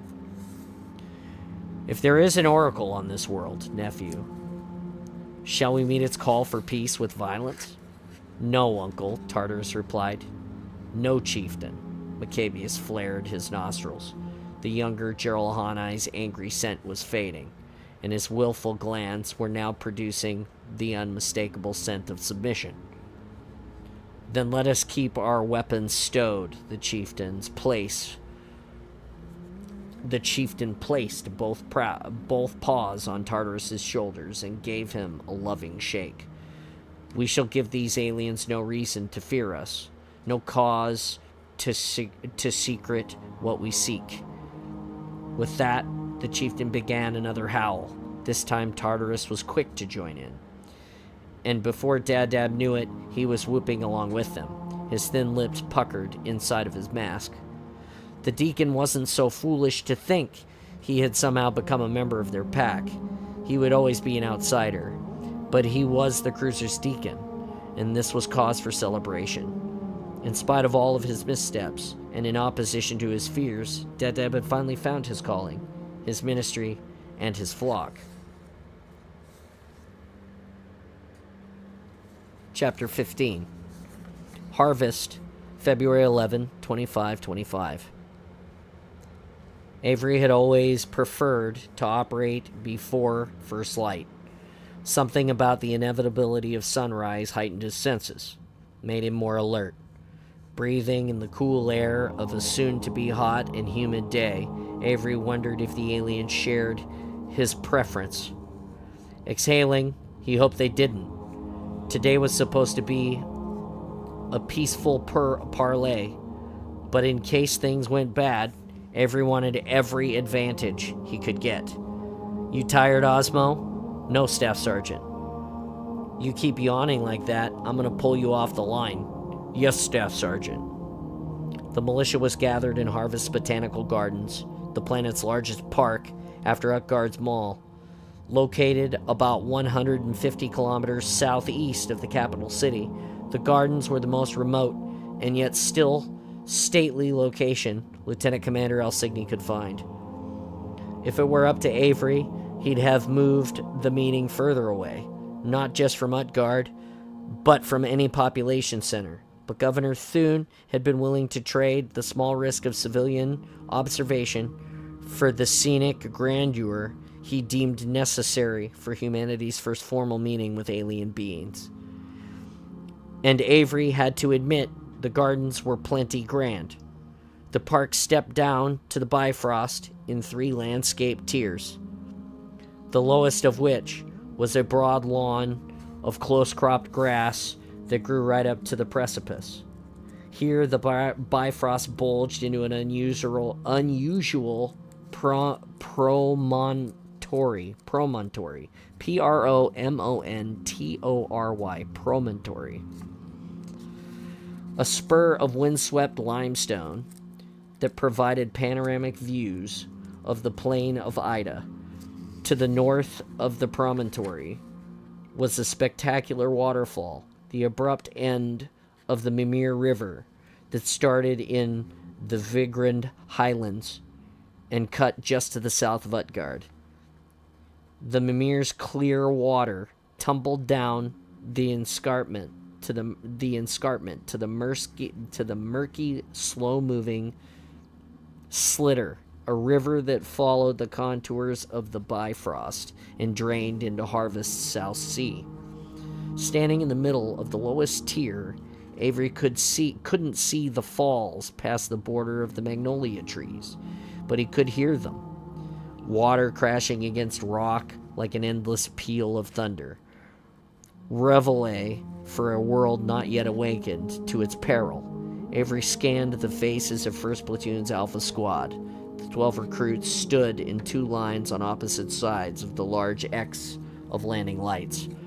The bright bulbs were meant to serve as visual confirmation of the directions Max Jotunes, all in one, had etched into the freighter's hull.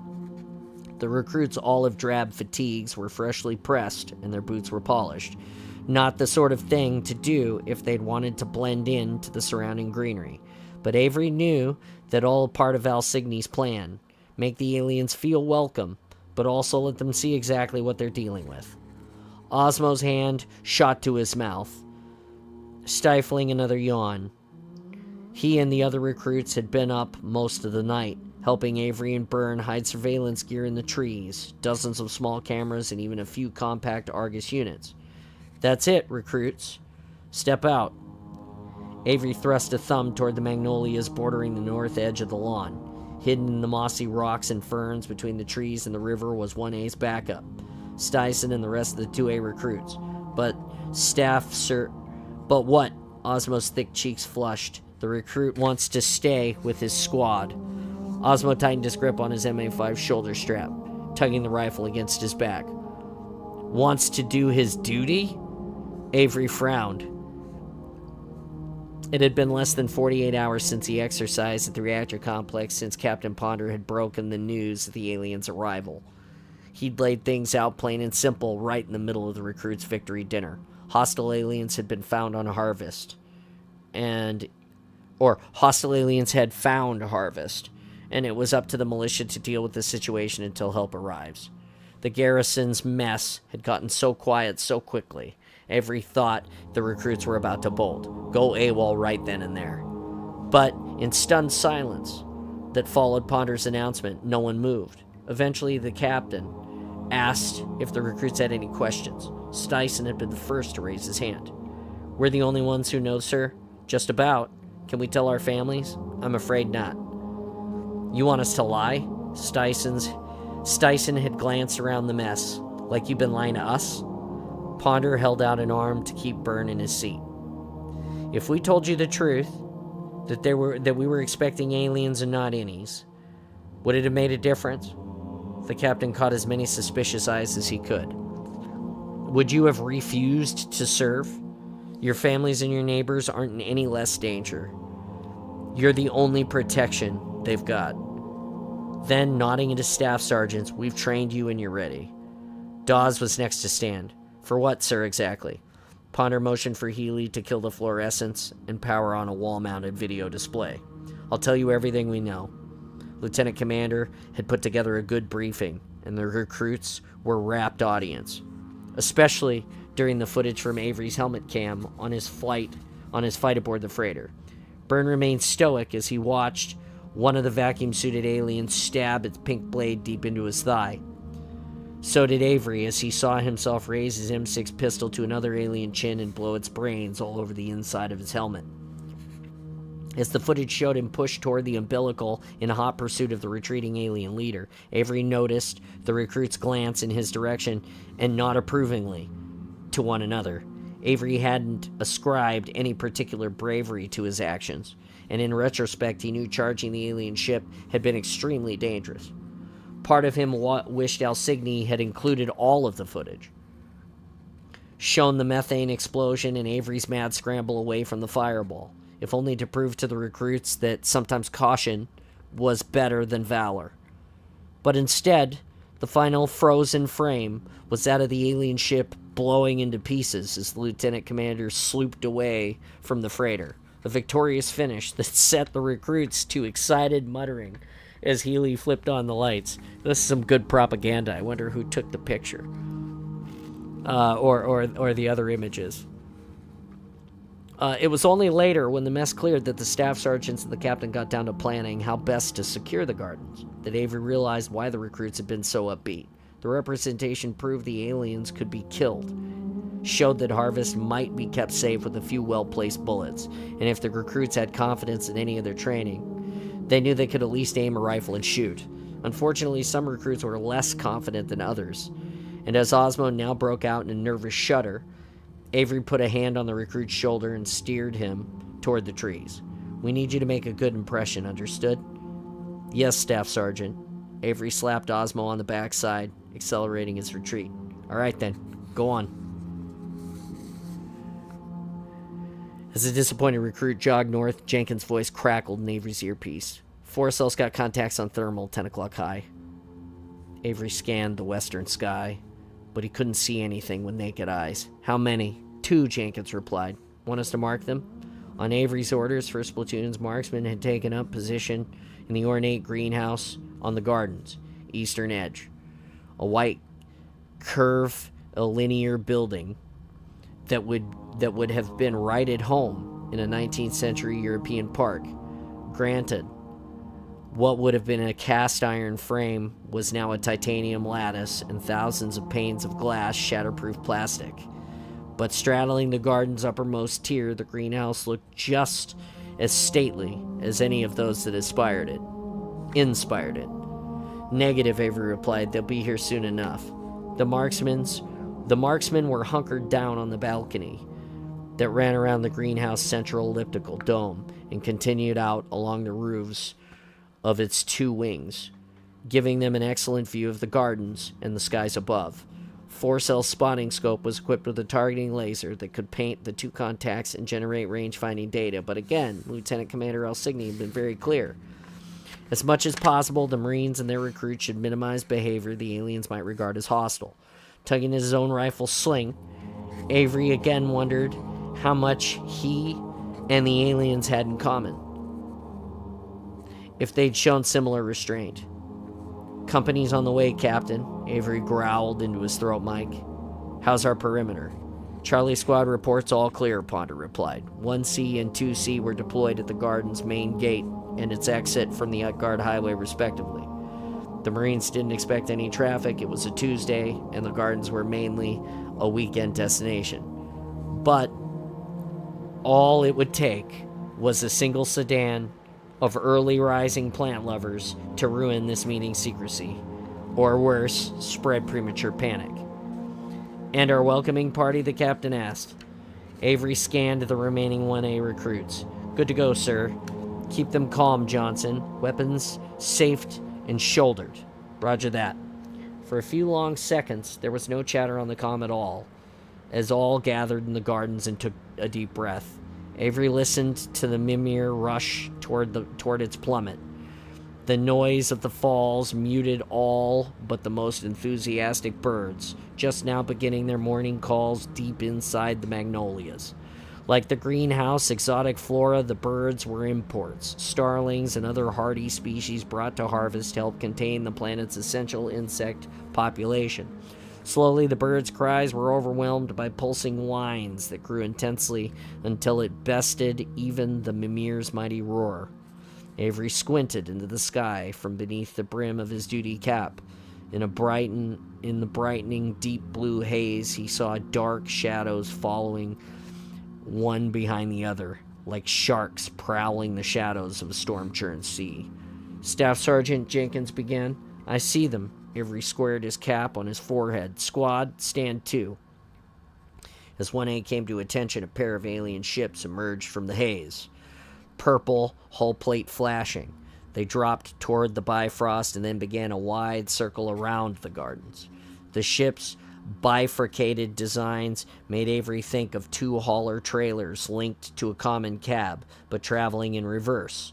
Unlike most human aircraft, the dropship cabins were located in the ship's stern. Avery could see a single, obvious weapon on each ship, a ball turret with a single barrel suspended beneath the cabin.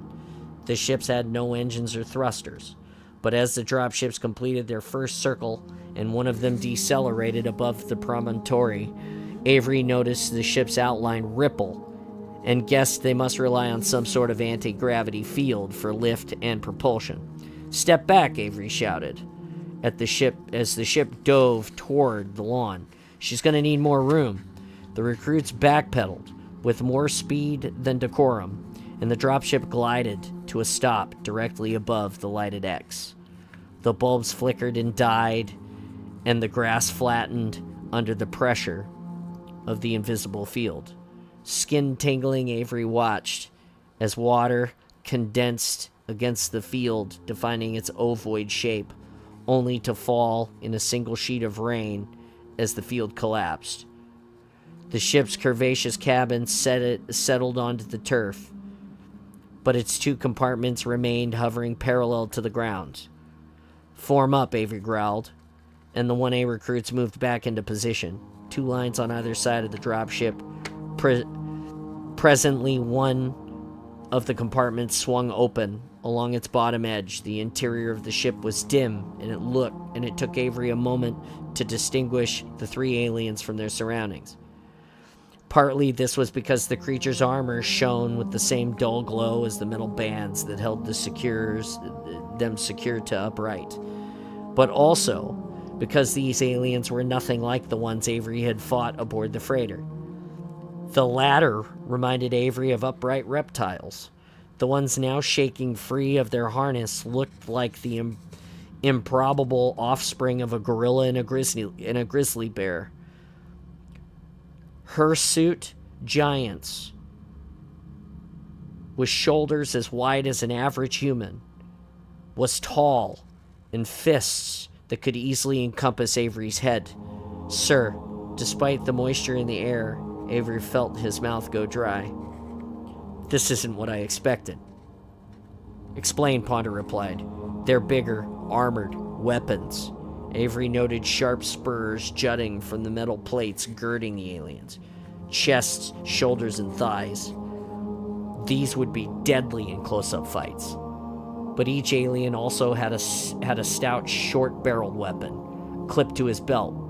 At first, Avery thought they carried knives as well, and then he realized the half-moon blades were affixed to the weapons like bayonets, pointed for stabbing and curved for slashing. The aliens Avery decided was the leader, the one with the golden armor and the helmet, with a V-shaped crest that swept back from its head like 2 jagged saw blades, carried an additional item, a long-handled hammer with a stone head that must have weighed at least as much as Byrne. "Heavy pistols," Avery replied, "and a hammer." "Say again?" "A giant hammer, sir, on their leader." Ponder let that sink in a moment, and then, "Anything else?" As the gold-armored alien stepped toward the edge of the compartment, its nostrils flared. It jerked its chin toward the trees, directly at 2A's hiding spot, and its blue-armored escorts barred their oversized canine teeth, acknowledging the human scent with wary growls. "Should have gone with barbecue," Avery muttered. "Say again?" "They aren't vegetarians, sir. Might want to reset the table." There was a pause as Ponder relayed the information to Alsigny and Governor Thune. "No time for that, Johnson. Bring them up." Avery wasn't privy to all of Alsigny and Thune's protocol discussions, everything they decided to do to put on their alien visitors at ease. But Jillian had told him that the first freighter the aliens had attacked was carrying fruit, and that she and Thune had agreed that more produce would make a good welcoming gift. Symbolically, an offering of fruits and vegetables highlighted Harvest's peaceful agrarian purpose, and this offer to share the planet's bounty had served as the basis of Mac's etchings. But now, looking at the aliens' carnivore physiques and vicious weapons, it was clear to Avery that they hadn't dropped to the surface hoping to find a nice fruit salad. They wanted something else, and they looked ready to take it, should anyone refuse. Avery stepped toward the dropship and stopped a few meters in front of the gold-armored alien. The towering beast narrowed his yellow eyes. "Dawes, come to me," Avery said, "nice and slow." The 1A squad leader stepped out of formation and paced to Avery's side. Moving slowly and deliberately, Avery unshouldered his BR-55, released the magazine, pulled its action to eject the lone bullet from the chamber, and presented both the weapon and ammunition to Dawes. The alien's eyes flashed as it watched each step of the unloading process. Avery extended his empty hands, punctuating his performance. Okay, he thought, now you. With a gruff exhale, the golden armored alien grasped its hammer below the head. It slid the weapon up and over his shoulder and then held it out to the shorter of its blue armored escorts. The other alien seemed reluctant to take the weapon, and only did so after the leader loosed an emphatic bark. Then, mimicking Avery, it uncurled its hairy paws, revealing black and pointed nails. Avery nodded. Dawes stepped back. As the squad leader returned to formation, Avery placed a hand on his chest, then pointed at the greenhouse. Alsignian encouraged him to keep hand gestures and their unintended insults to a minimum. But Avery had needed no convincing.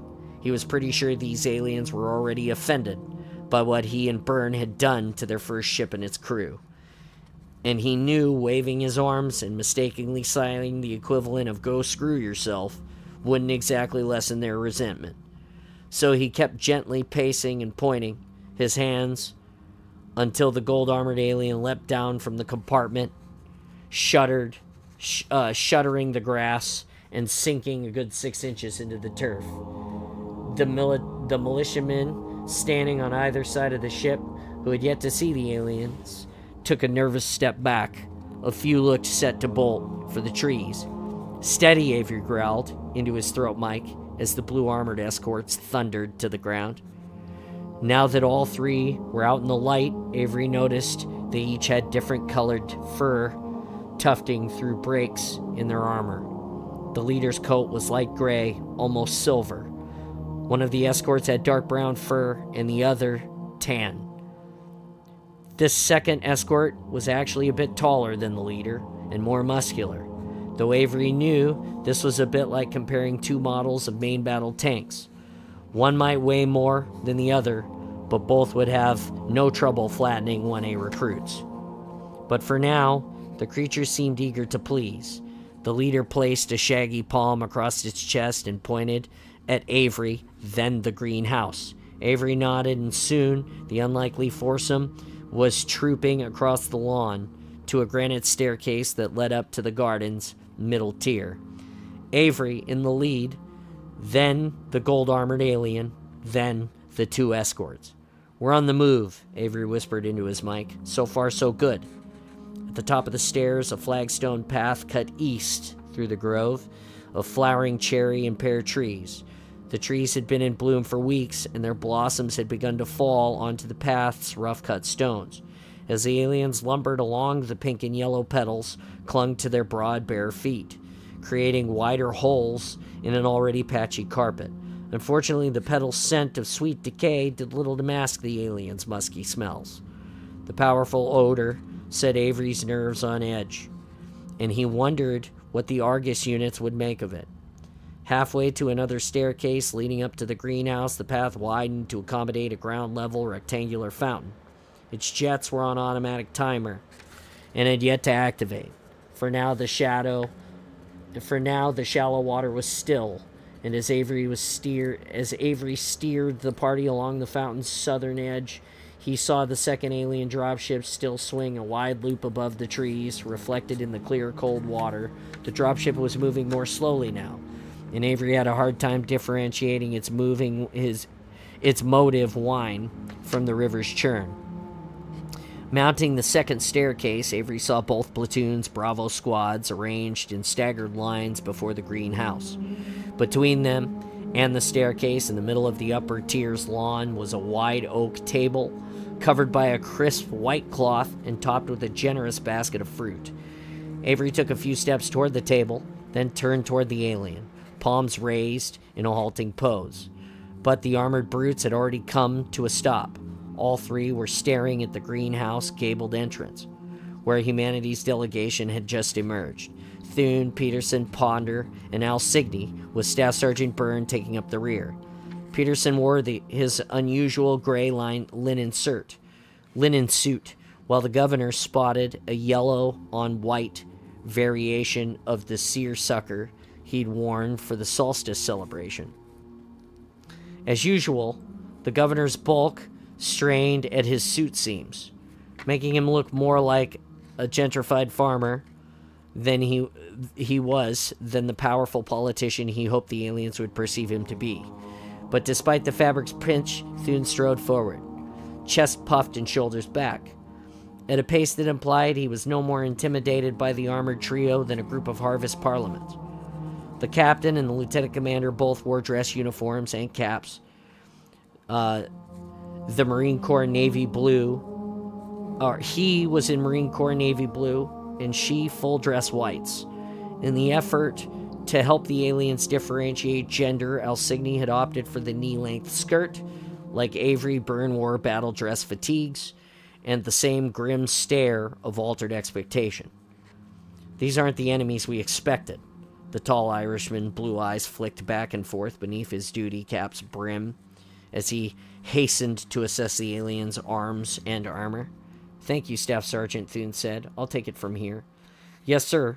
Avery turned on his heels and stepped to the front of the table, where he met Jillian. Byrne took the northwest corner, flanking Ponder. Peterson stepped in between Thune and the table, a large comm tablet tucked under his arm. "Welcome to Harvest," Thune beamed. "I'm its leader." He tapped his chest. "Thune." The gold-armored alien huffed, but it made no indication if that was its species, rank, or name, or perhaps it simply wanted the governor to get on with its unintelligible introduction. Despite the language barrier, Al Signey had thought it wise to at least attempt verbal communication, if only to get some of the alien's speech on record for later analysis. Thune had insisted he do all of the talking, and while the lieutenant commander hadn't disagreed, she had taken great pains to clarify that brevity was key. That was the worst thing Thune could do, was frustrate an alien by talking too much. The governor waited, giving the leader a chance to make some opening remark of its own, but it said nothing. Thune was about to launch into an extended introduction when Al Signey coughed. Avery knew it had become as clear to Jillian as it was to him that the aliens weren't long on patience. While the gold-armored one had had the discipline to stay focused on Thune as he spoke, its fur had begun to bristle, and Avery couldn't be sure, but the shorter of the escorts seemed to have gotten a lot more pungent.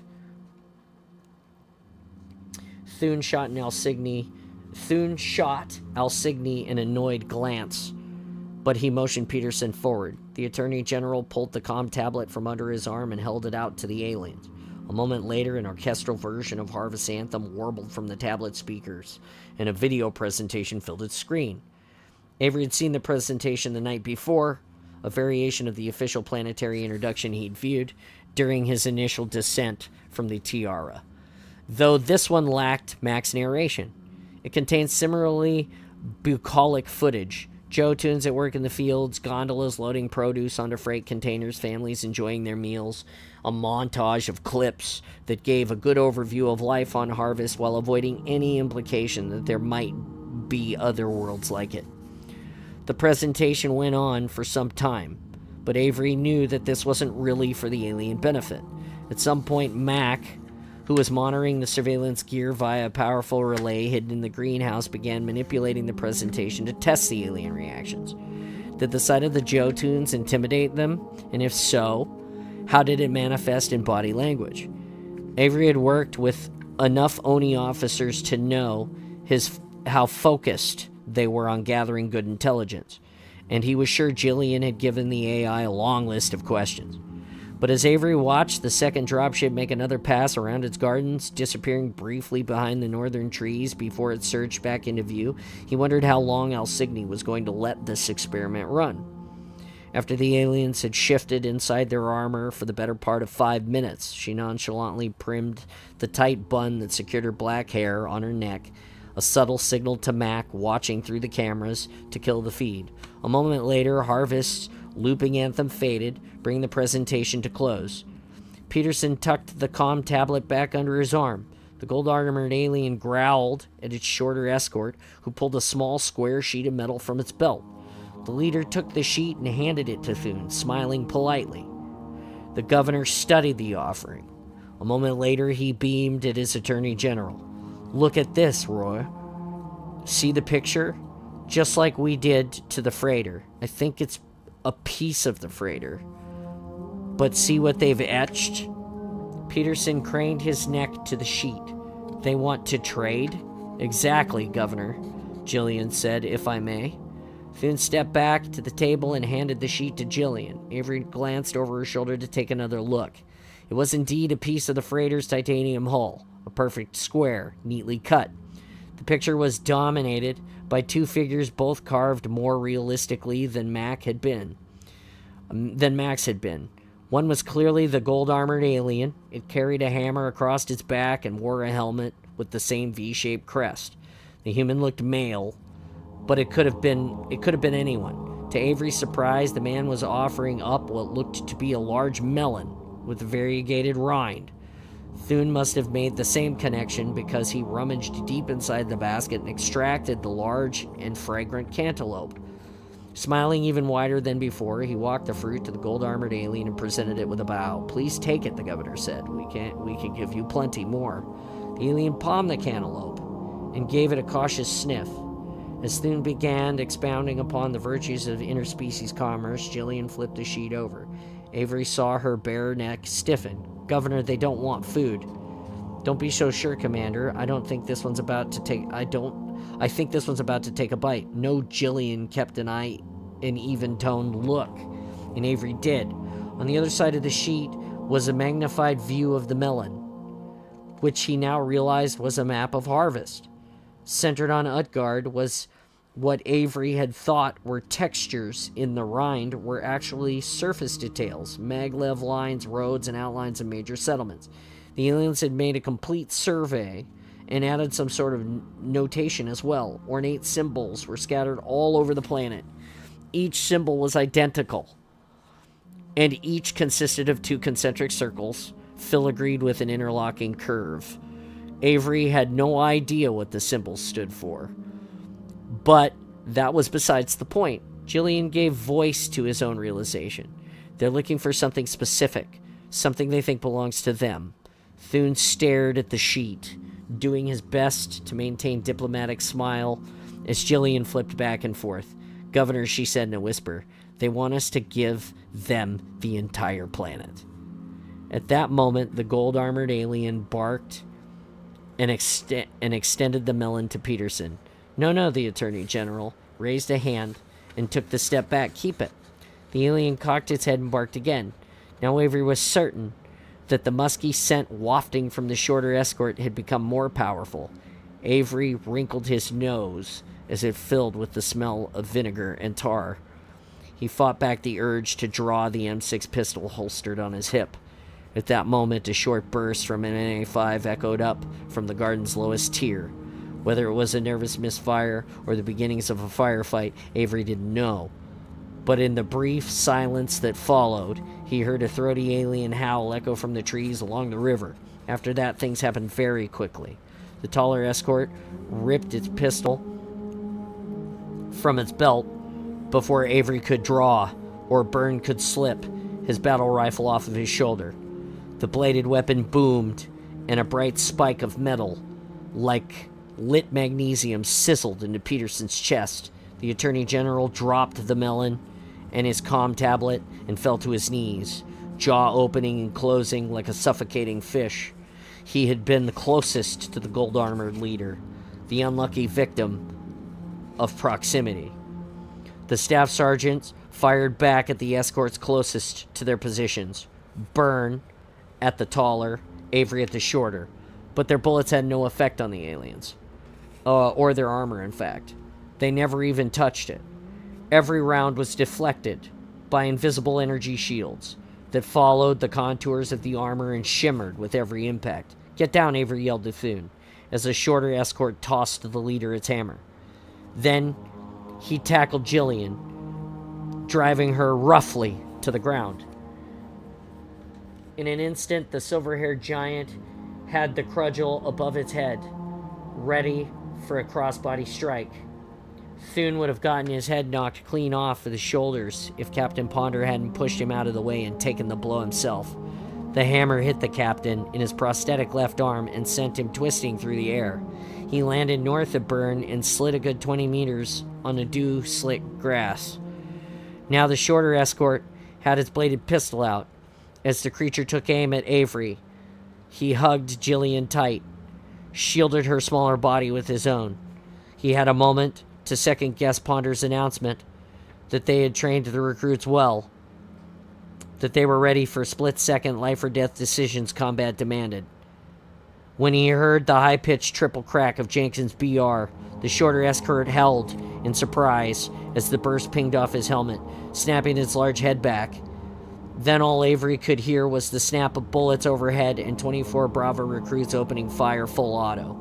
Peppered with multiple shots, the shorter escort took a shaky step backward. It jerked left and right, as if fighting off an invisible swarm of bees. Then its energy shields collapsed with a flash and a loud pop, and its armor began venting cyan smoke. The sparks as dozens of MA5 rounds slammed into its unprotected plate. Now it was the aliens' turn to protect their own. The leader lunged toward the shorter escort, turning its back toward the greenhouse. Its golden armor must have had stronger shields, because even the Bravo squad's concentrated fire failed to take them down. The taller escort loosened a thunderous roar and raked the recruits from north to south, covering the leader as it helped its wounded comrade limp down the stairs to the second tier. Avery wasn't sure how many of the recruits along the greenhouse had been hit, whether their screams were from fresh wounds or an excess of adrenaline.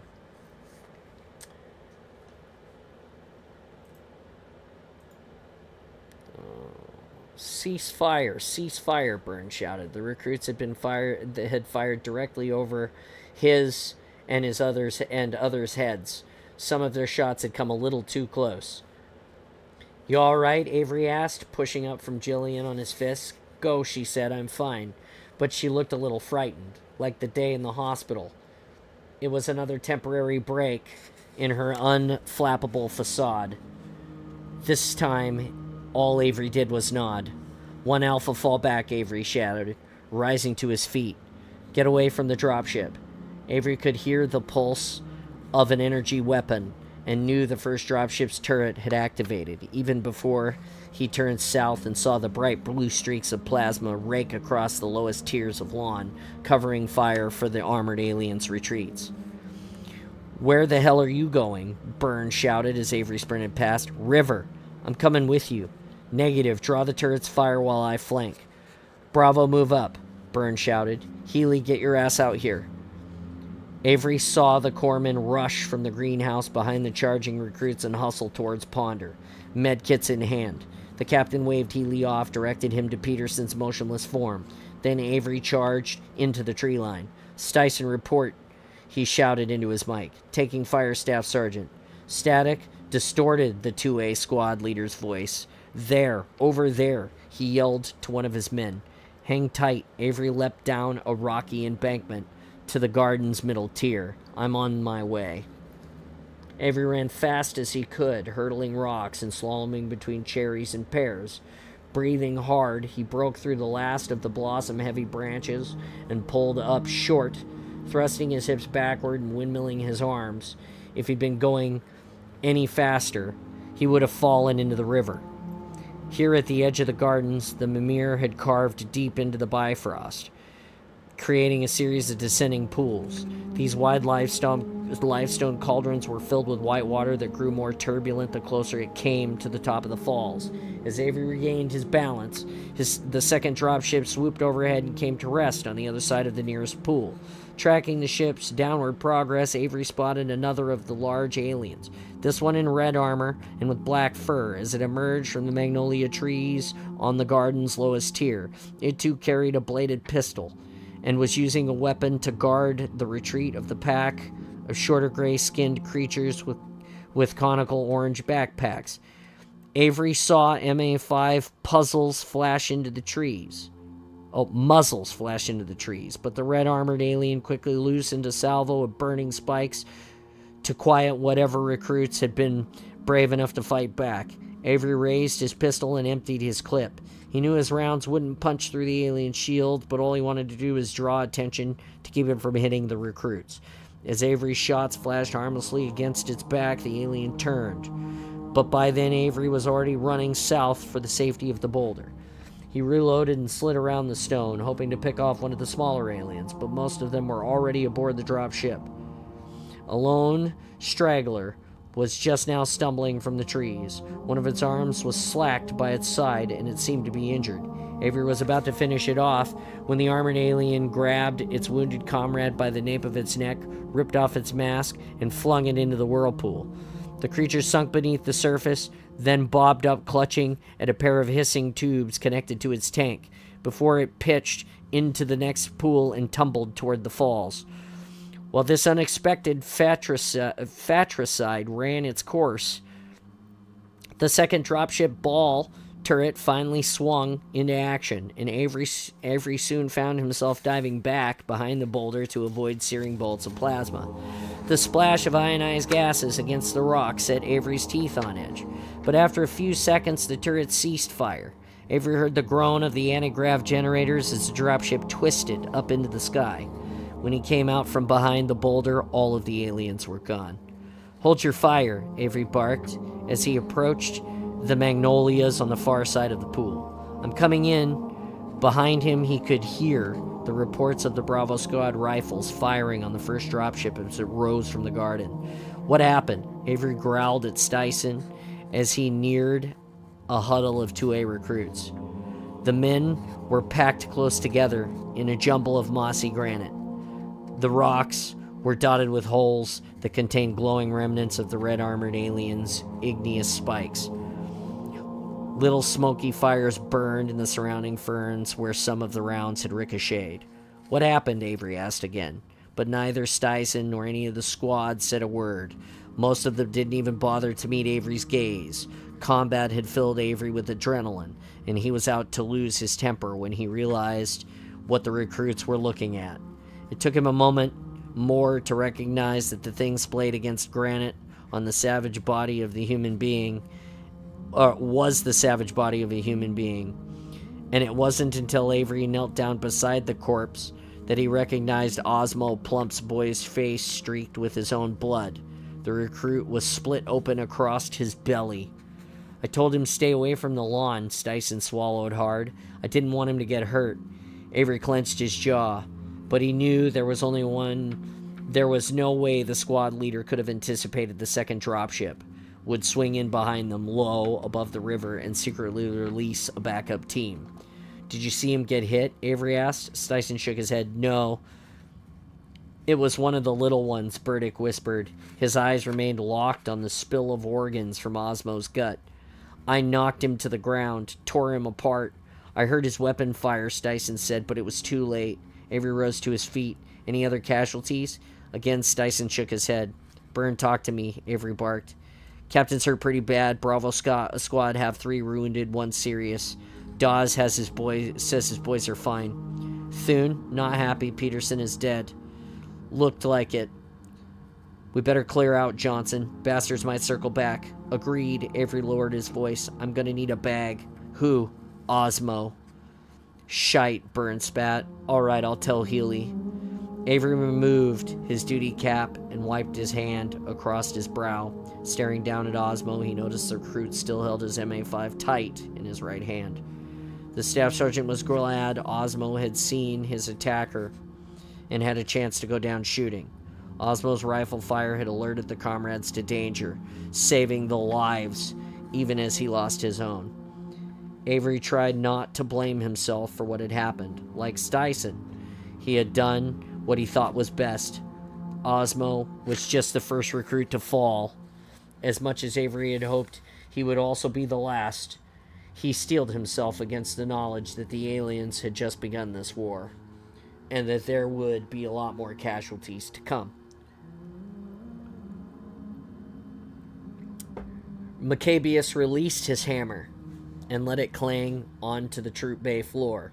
This was the Fist of Rukt, an ancient weapon passed down from one chieftain to the next of generations of Maccabeus' clan. It deserved greater care, but Maccabeus was too worried about Licinus to stand on ceremony. His ancestors would have to understand. Vorenus, hurry, he bellowed, muscling Licinus upright. The spirit shook violently as it hurled back into the hazy sky, and even the mighty chieftain had a difficult time propping his wounded pack member's unconscious bulk against the bay's inner wall. Vorenus stumbled down the bay, hefting a portable aid station. He set the octagonal box by Licinus, and then held him steady while Maccabeus fastened restraining bands around his legs and arms. Sangheli's spirits had sophisticated stasis fields to keep their warriors upright, but Maccabeus had been denied this technology as well, and he'd had to make do with more basic solutions. Give me a compress. Maccabeus peeled off Licinus's breastplate. The armor had cracked in the middle and oozed dark red blood. Once the plate was free, Maccabeus soothed his wound pack member's brown fur. Probing for 2 whistling holes in his chest, the alien's weapons had penetrated one of his lungs, forcing its collapse. Vorenus handed Maccabeus a thin sheet of bronze-colored mesh. Properly affixed, the material would form a partial seal over the wounds, allowing the air to escape as Licinus exhaled, but keeping it out as he inhaled. As long as the lung wasn't too badly damaged, it would reinflate.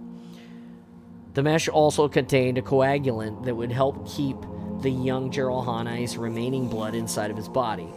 When they made it back to rapid conversion, Maccabeus would let the ship's automated surgery suite do the rest. If we make it back, the chieftain growled to himself as the spirit jerked to starboard, executing another evasive maneuver. So far, the aliens hadn't activated any air defenses, but Maccabeus felt certain that they would. The aliens' infantry weapons were fairly crude, not much more sophisticated than the Geralhanai's at the time of the Senshayum missionary contact, but they had to have missiles or some other kinetic weapons system on this planet, or it would be defenseless, and Maccabeus doubted the aliens were as dumb as that. "Uncle, are you harmed?" Tartarus's voice boomed from the Maccabeus' signal unit. "I'm not," the chieftain gripped back on Vorenus' neck. "Watch after him," he said, glancing toward Licinus. Vorenus nodded his assent. "Did you claim the relic?" Maccabeus asked Tartarus as he knelt and retrieved the Fist of Rukt. "No, chieftain." Maccabeus couldn't help an angry huff. But the luminary showed dozens of holy objects, all very close at hand. "I found nothing but their warriors." Maccabeus stalked toward the spirit's cabin. His free hand pressed against the wall of the bay to keep himself steady as the dropship continued its wrenching climb. "Did you conduct a thorough search?" "The Younger were overeager and broke ranks," Tartarus rumbled. "We lost the element of surprise." "Deacon," Maccabeus barked as he ducked into the cabin, "tell me you have better news." Another Geralhanai named Ratul, who was too young to have earned his masculine us suffix, manned the flight controls. Maccabeus would have preferred a more experienced pilot, but with a total of 5 Geralhanai on 2 spirits, he had to keep some of his older, more experienced pack members on board rapid conversion in case of emergency. Sensors registered high amounts of signal traffic during the parley. Dadab's muffled voice squeaked from the cabin signal unit. He had remained on the cruiser's bridge. The luminary considered the data and passed judgment. Then, after a pause, an oracle, just as we suspected, prophets be praised. Where? The signals originated from the gardens, white metal structure. So close, the chieftain groaned. Were it not for the Ungoi, I might have laid eyes upon it. But he quickly stifled his disappointment. He knew the prophets alone had access to the sacred oracle on high charity, and thus it was the height of hubris for him, a low and recent convert, to covet such communion. But it was no sin to feel pride at the message he now felt compelled to deliver. Send word to the vice minister, Maccabeus said, his chest swelling inside his golden armor. The reliquary is even richer than expected. A second oracle, one who speaks for the gods themselves, has at last been found.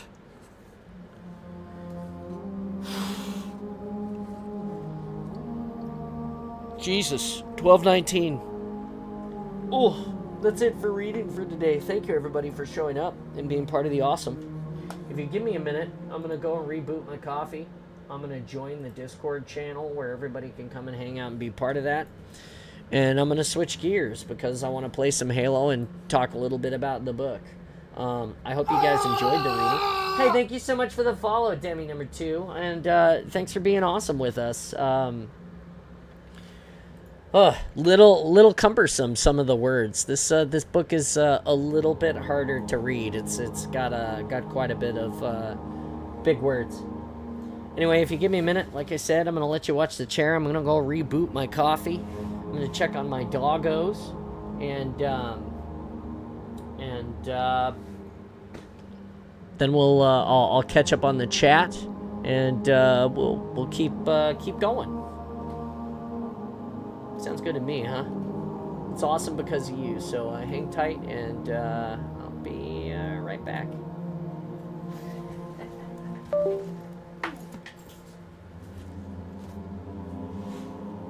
I unplugged myself.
I've returned with a fresh cup of coffee.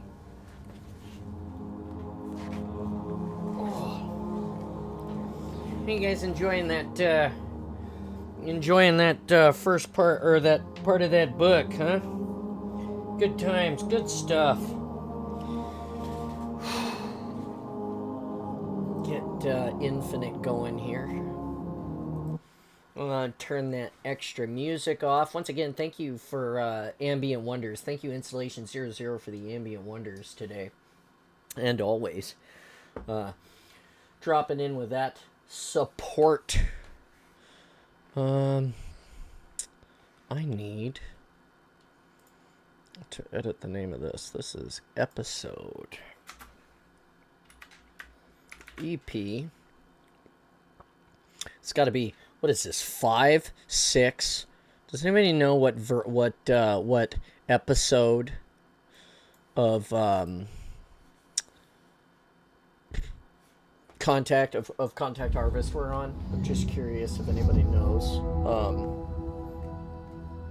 Because I forgot to post it and I didn't look before we started it, so that'd be helpful. And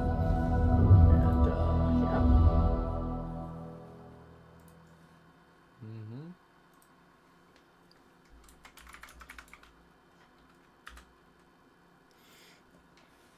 Mm-hmm. 603 followers, you guys.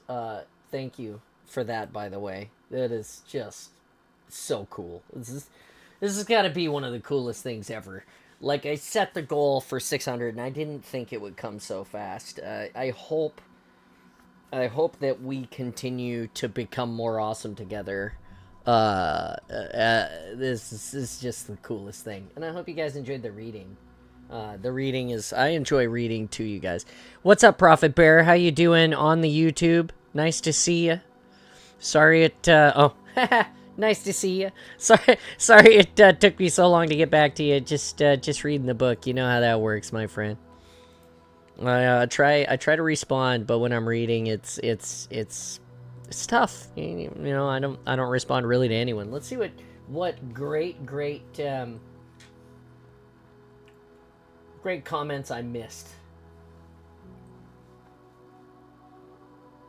Okay. You have such a pleasant reading voice. Thank you for that.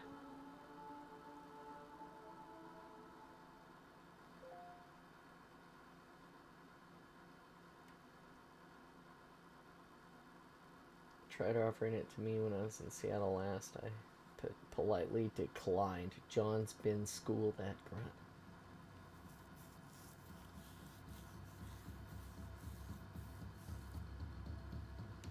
The shaft had been given a thorough cleaning. Yeah, well, it's not my fault that that's what the book said. Lichenus. Okay.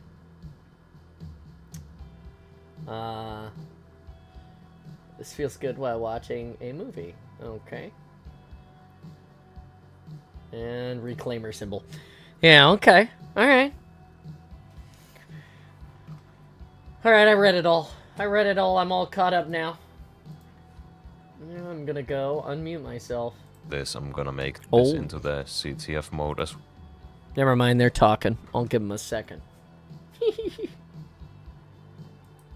I'm back. Hi, guys. I didn't want to ruin your talk while you were talking, so I just muted myself for a second. Hello. How goes it? Hello. Good. We're on Blood Triangle.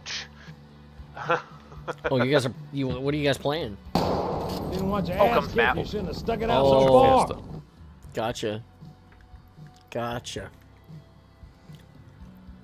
Did you guys enjoy the reading today? Did you listen? I listened towards the end, maybe 20 minutes. Nice. Towards right when it's starting to gear up, and we got to listen to the. No drink, you drink. There was some like alien interrogation. No, it was more like the brutes came to harvest, because they found a crate. So, and if I understand what has happened now, they sent a crate to the original spot where the battle happened between Johnson and Byrne and the Jackals. And then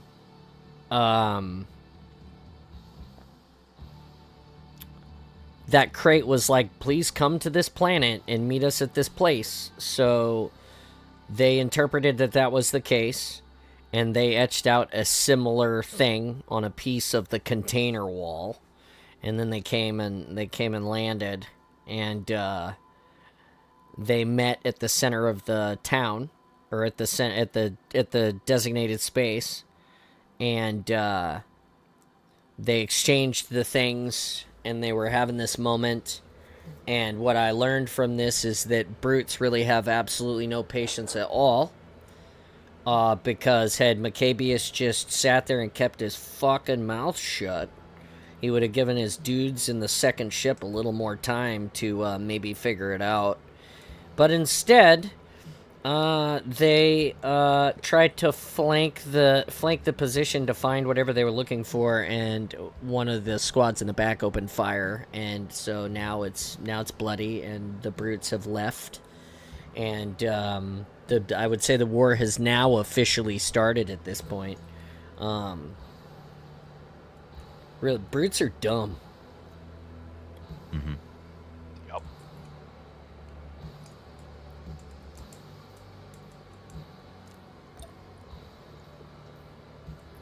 I'm making a CTF variant of my Fiesta game mode. Mm-hmm.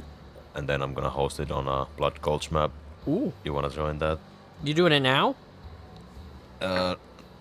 Maybe 3 minutes. I just gotta adjust some things in the script. The world is going to end in 5 minutes. Yeah. What?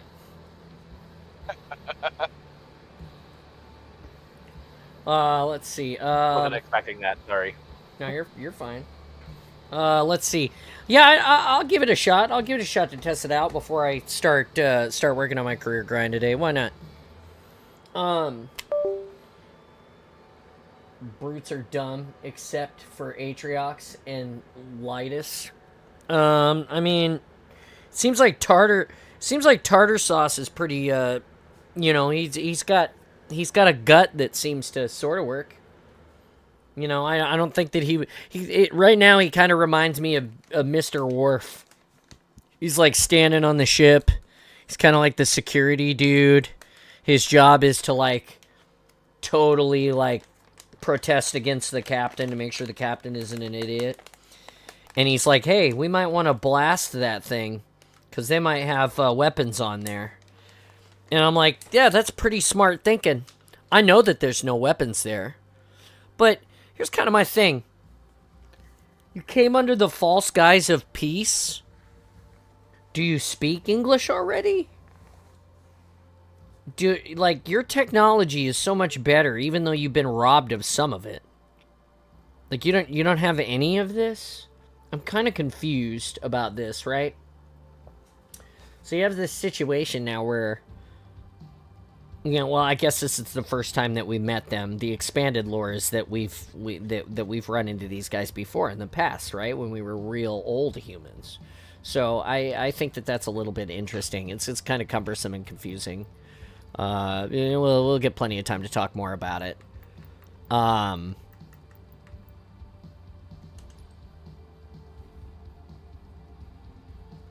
thought it was interesting that they had energy shields. Oh, I didn't want to invite you. I wanted to join you. Sorry, my bad. I cannot join you, Oakham. Yeah, because I'm gonna invite only. Oh, okay, gotcha. Forge. No worries. There's a couple other things that I thought were interesting about that. I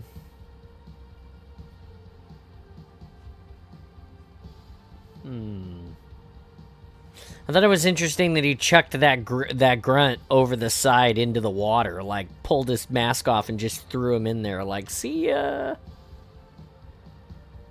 They're not energy shields, it was their power armor. But it seemed like they explained that it was like, it seemed to me that it was, and it sounded like energy shields to me, because it was like,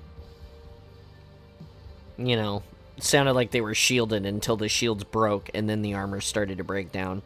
Are you just saying that the armor has like reflective property instead, so it's like an energy shield? That was the way I interpreted it, so...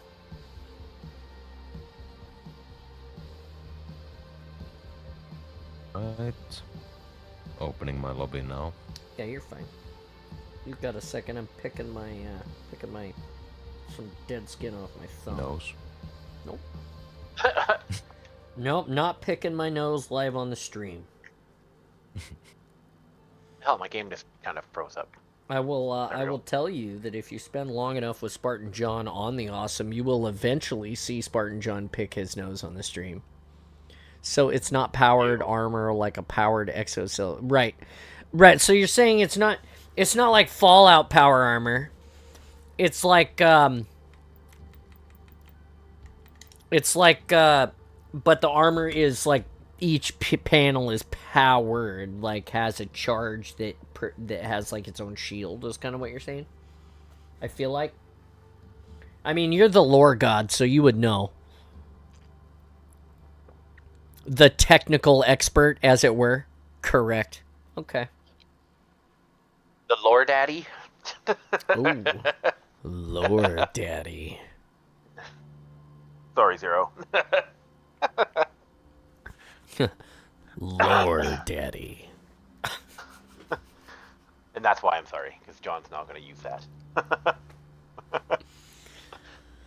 I mean, you know. 603 follows, 6 viewers right now. We're rocking it.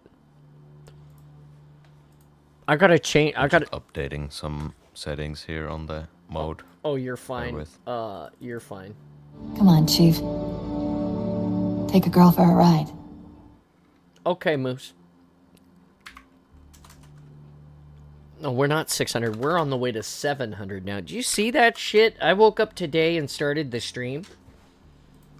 And we are on our way to 700 followers now.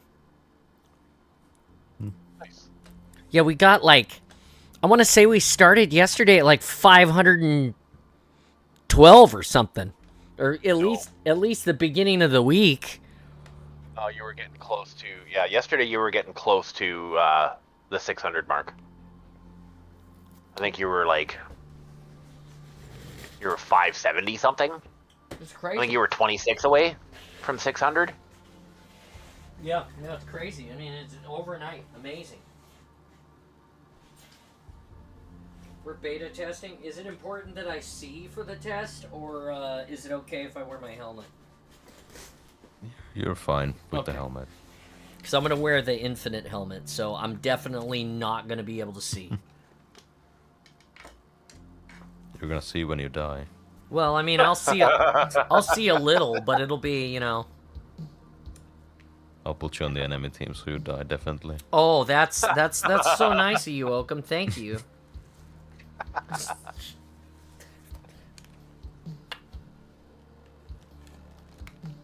Oh, hold on a second. We're loading in, John. Huh? Refilling my water. What'd you say, Ian? Said we're loading in. Okay.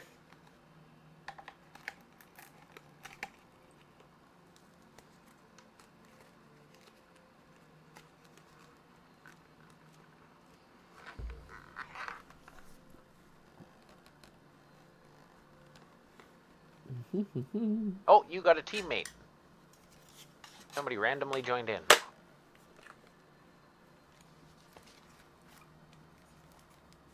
And you might want to change your view, John.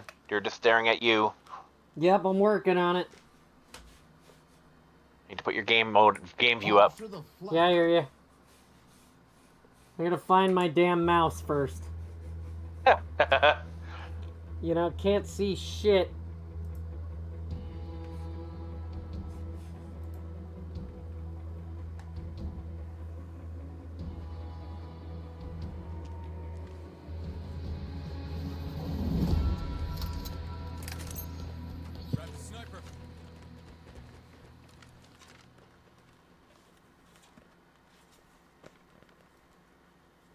Test, test. Test. Hello. Oh, yep. Okay, I hear you.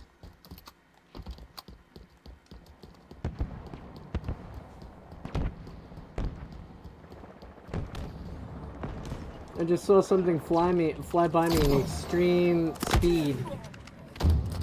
And then I died. That's your life.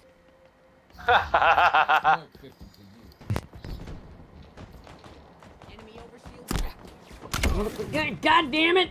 Who killed me? Can't see it How on about the this? kill feed. Because it's red and I am, Oh, damn it.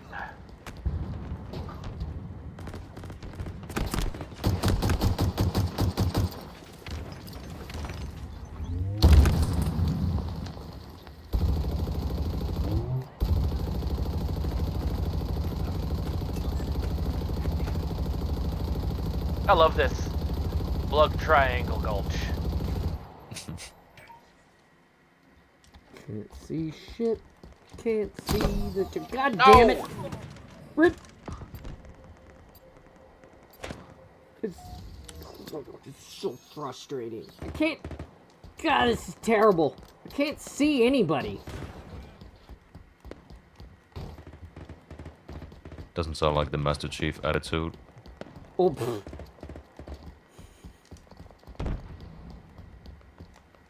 It's totally the Master Chief's attitude. What are you talking about? Oh, fuck. Give me the... Stupid... Ooh, piece of candy. Over shield of 10.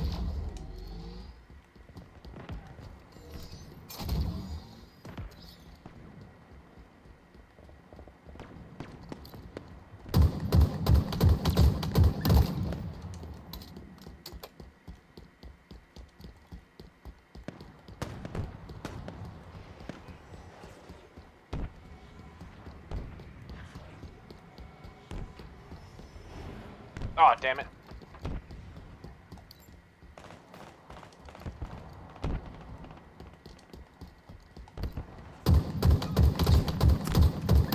Ah! I was looking at my phone. I was not looking at the fact that I had already respawned. God damn it.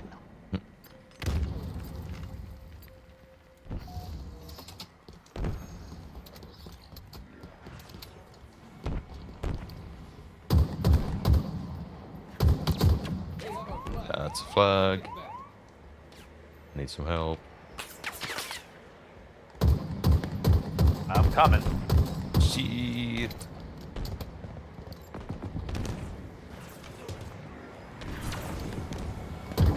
What the... Sweet.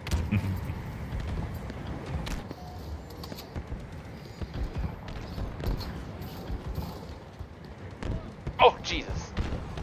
Can't...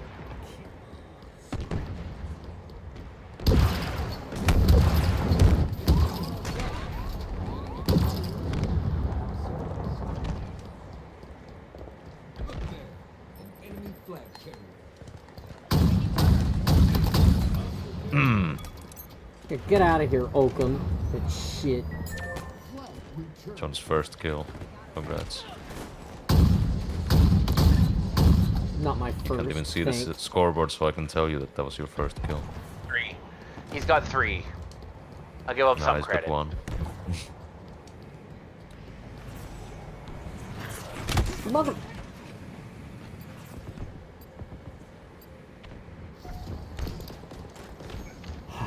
It's hardly fair. I'm playing handicapped at the moment.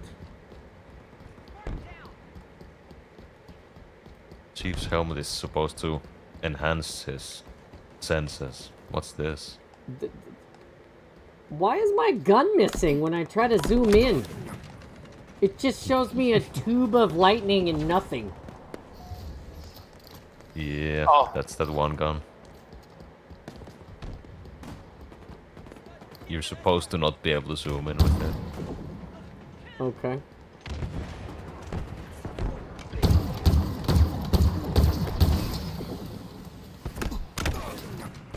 This is... Oof. Hey, yo.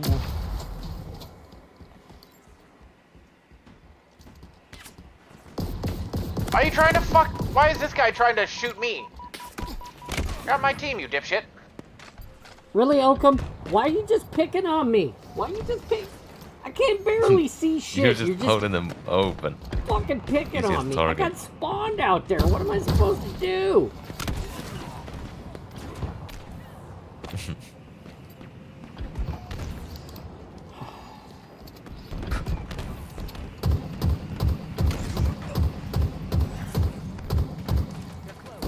We still need to cap that flag though. Yeah.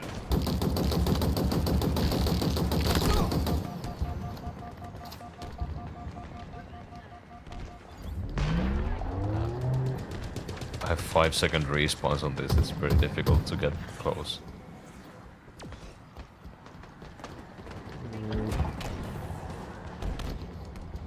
We need like a hog run. We're just running on foot. Where's the hogs? Nowhere. I got one right here. Where are you? Oh, wow. I just got fucking hosed to death by a bot.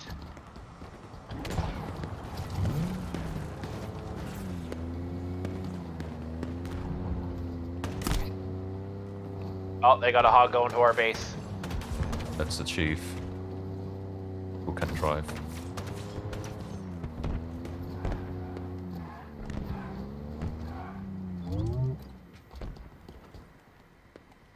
Fuck, can't see. 5 minutes remain. God, you son of a bitch! Can you Hi, see Johnny.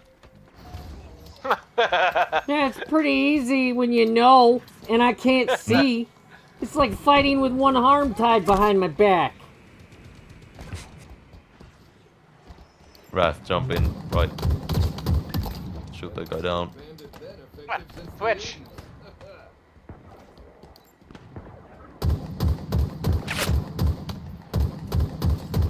Blowing up. Let's take this other one.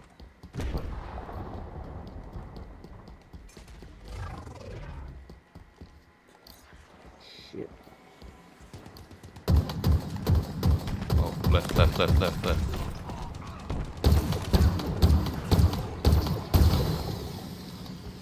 Alright, up here.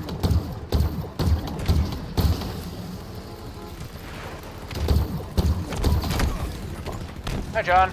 Go in. And go from the back. Come from the back. They have a flag. Take it back. We have I'm eyes shocked. on the I'm enemy good flag though. carrier. Go. Shit. Trying to maneuver. Thanks for the follow. What is for? Oh. All good. Ooh. Fuck. Come on. Oh, I almost died. An enemy flag. Yeah, you should have died. Oh shit! Jump! Nice. Fucking bullshit. Ah, yeah. That warthog just made it. Yeah. I turned the hog in the middle so you wouldn't get shot. No, I almost grappled that.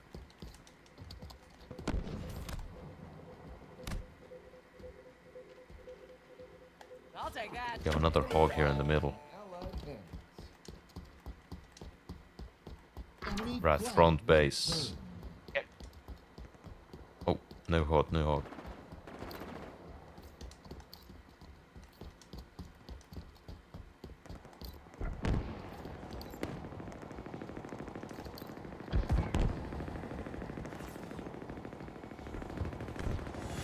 Wow.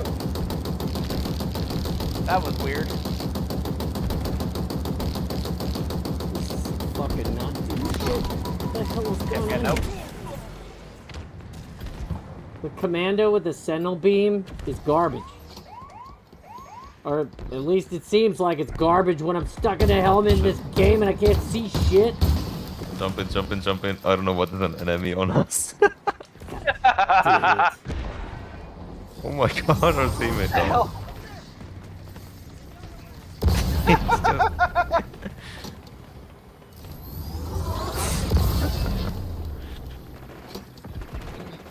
Is it going?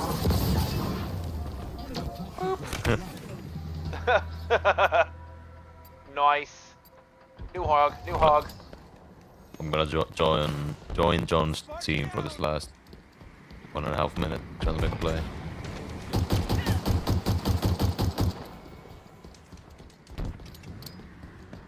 John in the hog, right.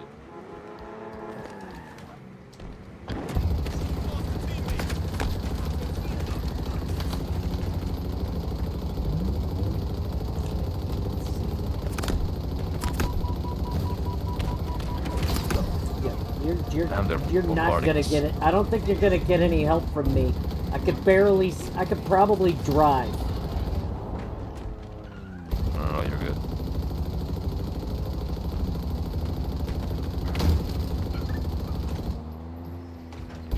What is with this fucking Huster 5308? He's fucking splattered me like an idiot.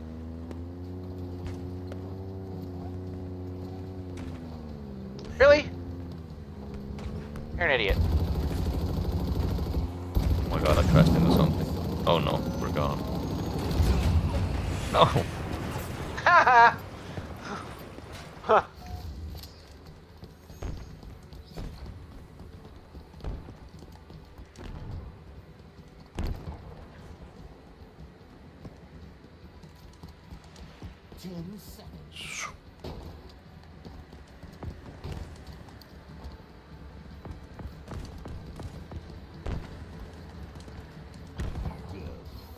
Yeah! Yeah. Woohoo!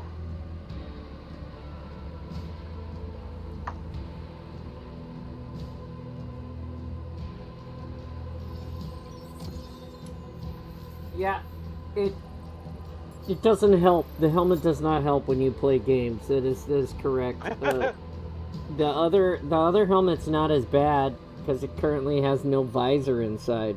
But yeah, it's definitely not helpful. Not even a little bit. Not even a lot. Ugh. Oh, coffee.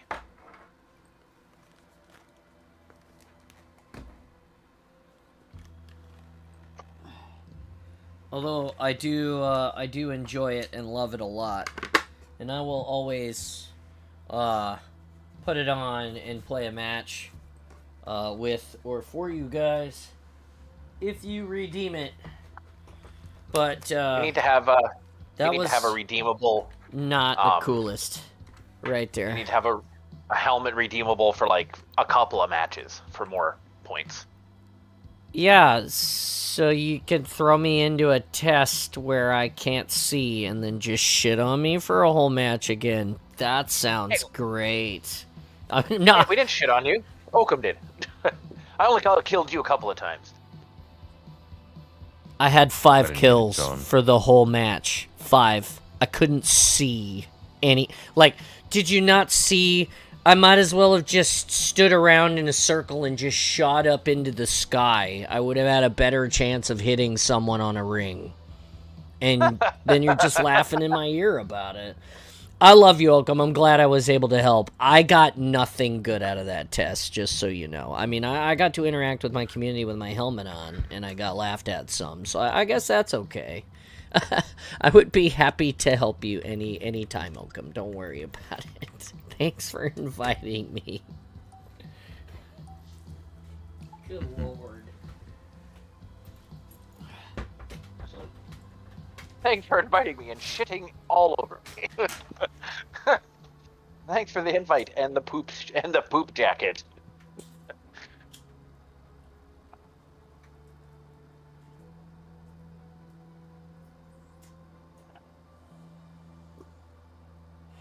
Oh.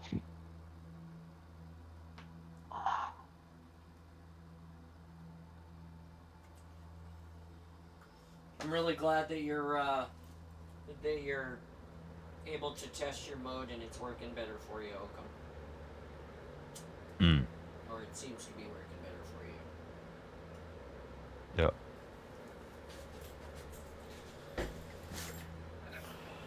Yeah, it does not help me see, Nikki. It it's not the competitive tools if you're trying to competitively play Halo. That's true there. That is 100% true.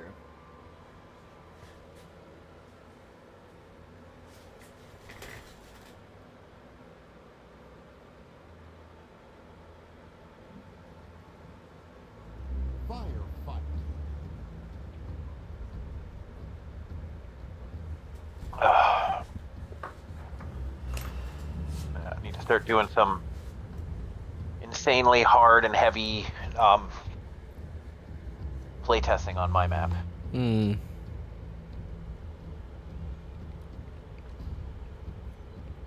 Which I went in and I did the collaborator stuff. So you're on as an editor, John. Oh, thanks, man. Well, hey, you built some stuff. It's fitting. You've built some stuff. You've helped playtest. You've given ideas.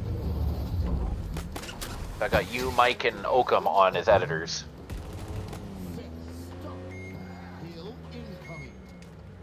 That's cool. I'm grateful. I'm humbled. Thanks for putting me on there. Oh, man. Christmas Oakham. Look at that. Oh, we're not. Oh, John, you're playing Firefight, John? Well, yeah, I didn't know what you guys were doing, and I was not excited about where I was previously at, so I decided to go to a different ring and enjoy another adventure. Yeah, I love testing. That was not my favorite. I was like, let's play a game. If I'm gonna play something where my attention is a little more needed or a little more important or something like that, where I felt like I could have probably, you know, had a lot more fun.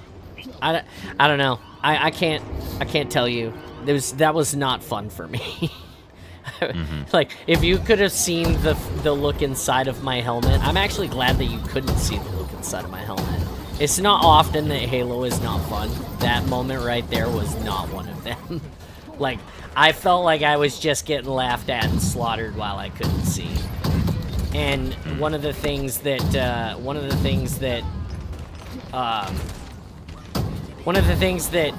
that map, I haven't played it yet. I don't know, but one of the things that map seems to be is the color palette beyond inside the helmet. I think that's the first time I've played it in Infinite, and the color palette just did not show well through the helmet. So I literally was staring at, like, I'm down. Oh, you guys aren't even here. I was literally staring through the helmet, and it was like I could see the green ground and I could see the blue sky, and then I could see nothing else. So I would see somebody take a shot with me from across the map, and I would see the tracer, and that's it, and then I would die. Like, I'm not trying to ruin your fun, Ian, but I would challenge you to play a match of Halo blind and try to get 5 kills. And not feel bad about it when your friends are laughing at you. Sorry, I've had a bad day. I wasn't laughing at you. I was laughing at other guys. Whoa, wow, that was weird. I had this one guy on our team. He kept splattering me with the fucking the Banshee. I thought we were joking around, so I didn't get the vibe there. Nah, it's cool. That's why I kept, like, shitting on you. It's cool. It's cool. I've had a couple of bad days. I'm not mad at you. It's fine. It just does not feel good. It does not feel good to get crapped on. That's it. That's it. Yeah, we need to be on the same team for fun playtest like that. There, I was just playing Fiesta mode. I wasn't really looking for much feedback. Oh, okay. Like, at all, really, because I can see everything myself in that little playtest. Gotcha. What I was looking for is there something game-breaking happening for everyone? Because that was the previous issue, but Gotcha. Right now it was working. Well, that's good. I'm glad that you were. I am truly glad that you were able to find something valuable out of it. Like I said, for me, I sat there and was just like, wow, this is cool. But it's okay. Like I said, I'm gonna play. I'm gonna have fun with you guys. It's gonna be okay.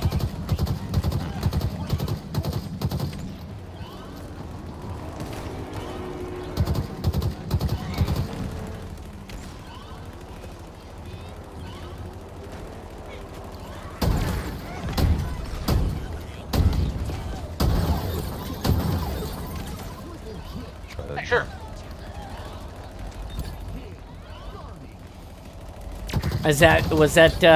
Are you still working on your how you give your bots, how you give the weapons? Is that what you're still working on? Oakham is trying to get that to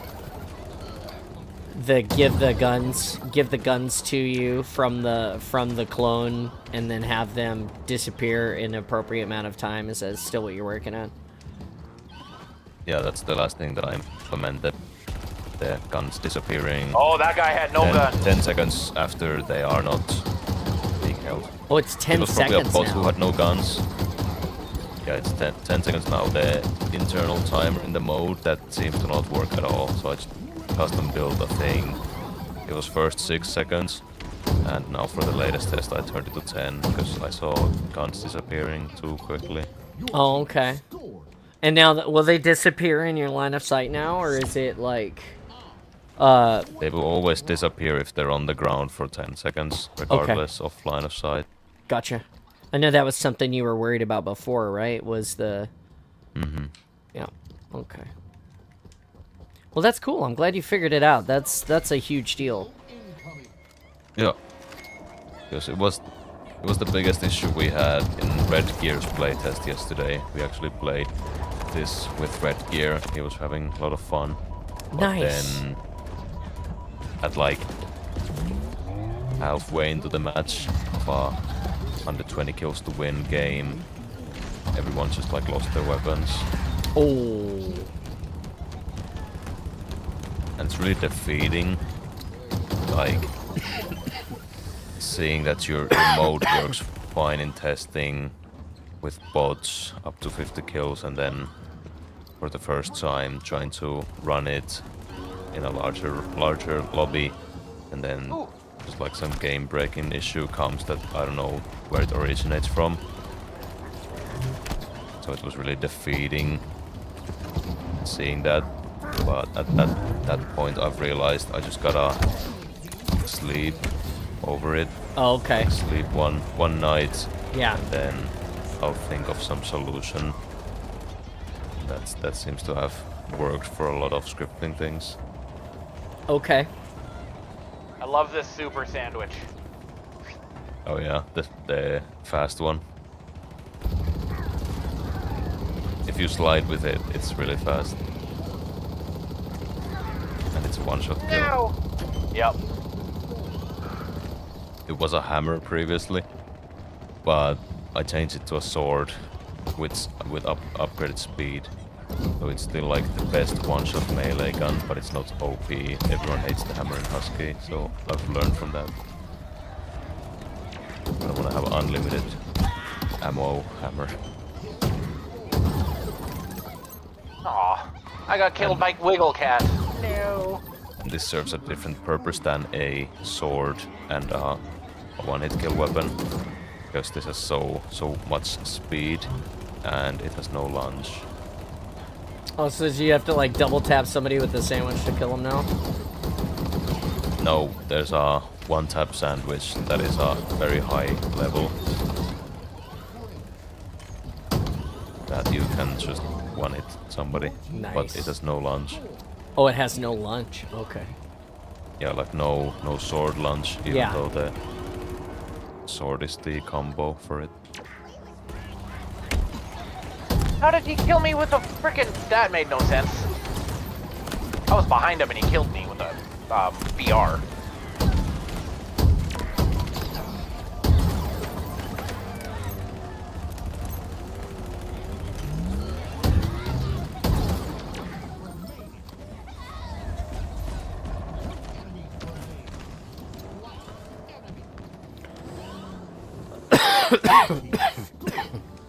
Wow. Yeah, no, I'm just trying to get to hero. Is, you know, I want to play Husky Raid with my friends, obviously, and do some testing, but I want to get to hero as fast as I can. This is not the competitive grind here. This makes me less good at the games that I enjoy playing because I get BR lazy, which is not good.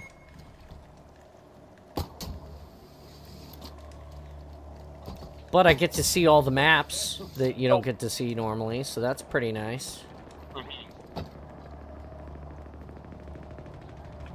Doing what? Fire?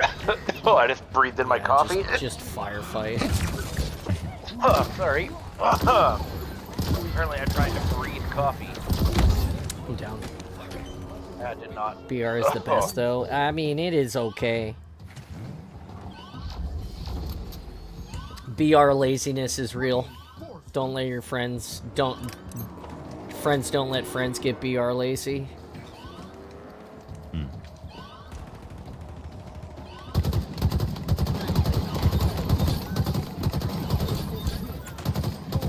Wow, there was a whole bunch of them there. God, I tried to play this last night on the TV. I played a couple of matches while I was cooking that Thanksgiving dinner last night. We had turkey dinner last night with the last flat of the stuffing that I make. Lena was like, I pretty much told her, I was like, when the stuffing is done, like when it's ready to be, like when we're done cleaning it up, just get rid of it. And she was like, really? And I'm like, I ate a whole tray of that stuffing by myself. Like, the only reason why I made it, the last tray, was because I pre-made it all for the holiday parties and shit, and then we got sick after Thanksgiving and canceled one. Like, it's not gonna last in the fridge, so we might as well just use it up. So we had some stuffing, some mashed potatoes yesterday, asparagus, and turkey. Is what we did. It was a good meal. Tonight I'm having pizza. Nice. And then tomorrow I'm having, I think tomorrow I'm doing a ham, because we have a ham still, because I clearly can't cook a turkey and a ham and all of that shit for like 4 people, so we had to break up our big feast into several smaller feasts so that our family could consume them. It's okay. It's really good stuffing. I'll make more next year. It does suck, but you know it happens. Where's the sandwich on this level, Oakham? Where was it? I think it's where the hill is spawning right now, somewhere there. It's either there or in the crest pelican. Fuck. The targeting drone. I wish that targeting drone was more powerful. Yeah, it's dropping the Rocket Hawk rockets, which are the weakest rockets. I know that you had said that they did that on purpose to make it like, to make it so that it wasn't too powerful, but I still feel like it's not really powerful enough. Sandwich, where's the sandwich?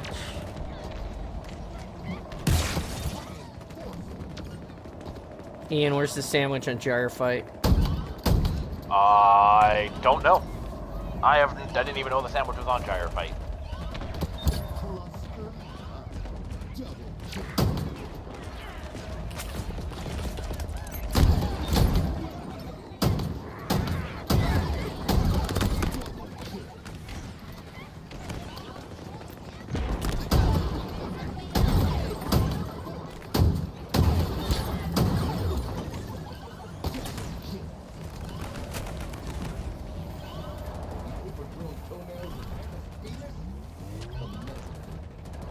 It's okay, Nikki. I'll make it for you next year. For some holiday or something that we decide to spend time doing. It's cornbread stuffing. It doesn't even go inside of a bird anyway.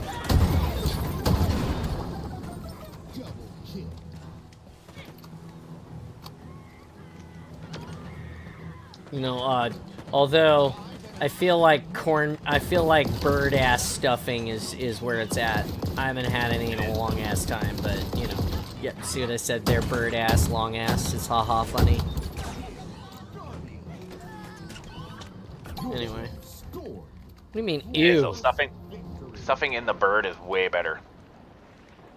You get more flavor. You get all the flavor from the turkey and all that. Like, it's better. I'm basic, bitch. Just give me stovetop. That's funny. Ew. That's ew. We're in your lobby, John. Oh shit! I got 5 in my lobby now.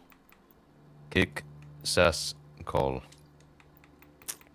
Okay. The other guy has been talking in the text chat. He might actually stick around. How do I kick him? Oh, boot. I've never. You see how often John never boots anybody? You never have to, because usually we're just in, like, firefight, right? Oh. Well, that's true. We taking this guy into the sweat with us? Is that what we're doing? Mm-hmm. Well, Okay. Here we go. Sweatfest 2020. Again. Starts now. 3 Santas in a random. Hey, at least he's wearing a red suit. Yeah. I feel like they really dropped the ball not making the winter thing this year not more Christmas. Unless they're like gonna drop a Christmas event that they aren't talking about. Snowball fight. I mean, That's what they're going to be doing. they need to make It will be happening, but they need to make better armor. Give us some better shit, and give us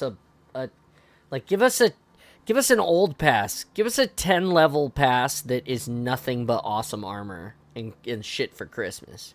Come on. yeah, they're running a skeleton crew for development for Infinite. So We shouldn't make excuses for them. We should continue to expect more. Because if we make excuses, then when they bring out a new game, it will just be like this. Because the bar has been lowered. In my opinion. Husky We still need to hold them accountable. This is still a serviceable game they're trying to sell us stuff on. We shouldn't make excuses. They deserve us something better. That's all I'm saying. And it is a good game. They could fix the hammers, and they could give me player collision. Those are like the two things that we've all wanted since the beginning. right? And a battle pass that's 100 levels with at least 50 levels that give me armor for free because I paid you for the battle pass. That'd be nice too. But you know, we can't always all get what we want. I'm over your shoulder with a plasma pistol, Oakham. You got 2 right side, 3 right side behind I'm wall. down. I'm down as well. Kill 2. I got naded out. One guy coming right close with hammer now. In base hammer. Oh, I dropped a wall, Hammer's but I dead. died. Second hammer in the base. Yeah, 2 in base. Sword and hammer. Oh, I didn't even get a shot off. One down, one down, one down. Sword dead. Both dead in base. One guy right side, one guy left. enemy captured your flag. Damn it. I'm down. Rockets. Kill 2. Kill 3. Go, go, go. Pushing in with rockets. Oh, somebody at Clock Tower killed me. Invis at Clock Tower. I think it's dead. Rockets on my X. No, no, he's not dead. He's dead now. Oh, one guy weak at mid tower.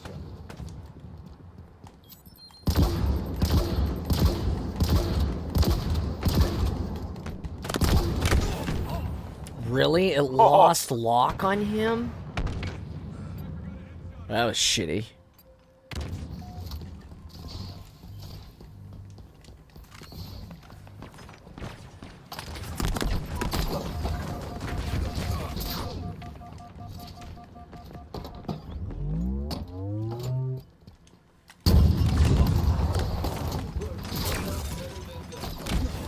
I'm dead. 2 down. Boom, I'm going.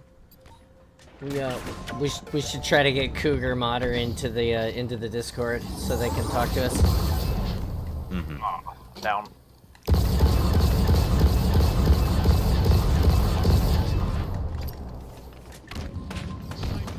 Did that wall just take and it? Hammer in base. Stop that. Front, He's got the front. flag. He's going it back for. I'm dead. There's 2 rockets in their base. 2 rockets and sniper in their base pushing. Oh wow, rockets got me. I tried to get out of there. Kill 3, kill 3. Traded Nice, at flag. spotted. We need to return that. Hammer on the flag, we need to return that. Flag's dead. Damn it, they got it.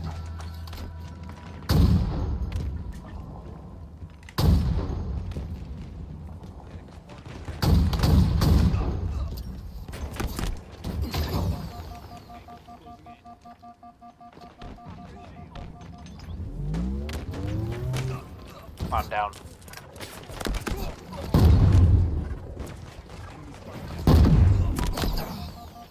I'm going crazy. Oh, what? I'm in their base. I'm dead. Dude, 2 dead, 2 right. Pull. Yeah. We just keep failing I this. got I'm traded. pushing with push us. rockets.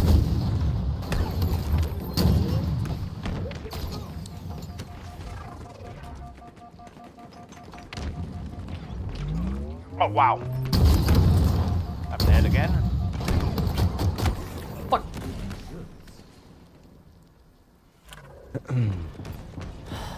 Goddamn, Oh, here. open 21 and 10. I'm sure I died there, but okay.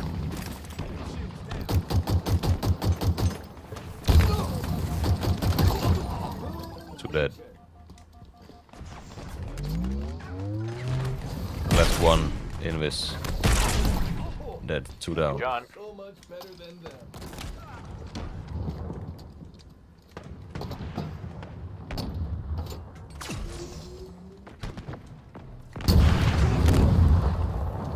Traded with a hammer. Oh. I'm dead. One on my X weak at ticket booth. Nice, Dead. got him. Nade's in. One was super. I'm in their base with hammer. Come now. Somebody take the flag. Go Somebody ahead, take E. the flag. Go I'm E. staying Go here. in. Oh, damn it. Go on. Got it. 2 in their base. Oh, mean coming in. Nice. The laser roam this. Wall here.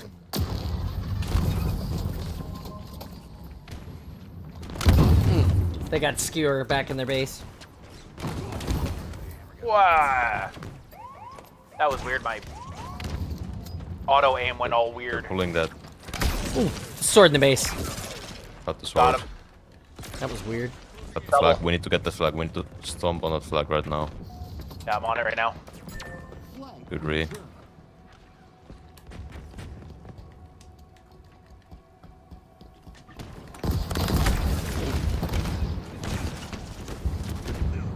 Oh wow, they've got everything.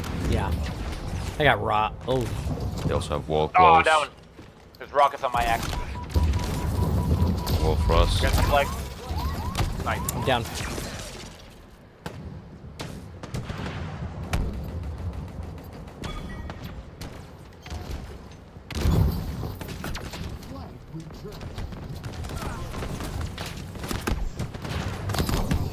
Boom, 3 dead. Clock tower last.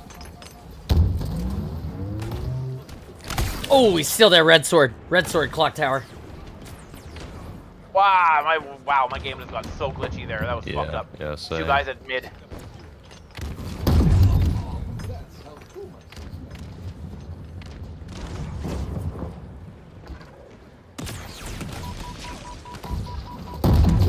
I'm dead.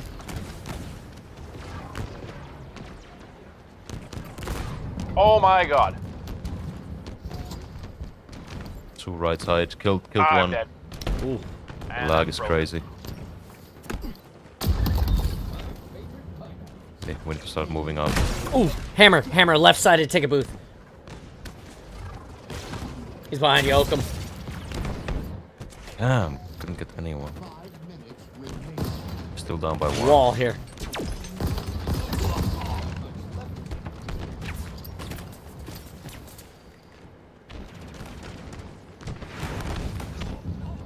Left dead. 2 down. 1 clock tower. Bookcase is dead. 2 right side, 1 pushing left with mean beam. 1 in mid with sidekick. Pushing right side behind wall now.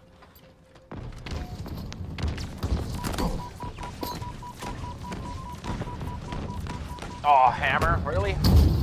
In base. Oh no, dead. rocket got us. Hammer and base. Oh, no way! I'm dead. Oh Jesus, Oh, I didn't hammer. even get to swing. Hammer and base still. Hammer and base Aiming still. perfectly. Still one on We're this fucked side. up with the rocket.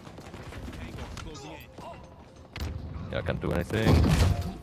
Oh, he was on the other side. Fuck. Yeah. I went in and swung in at the left side of that room. He was on the right side. Shelf. Corner. Yeah. I was like, I fucking should have swung the other way. Oh well.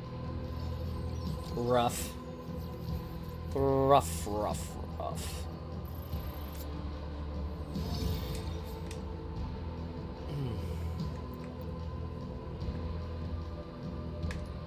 He's still not gone? Wow.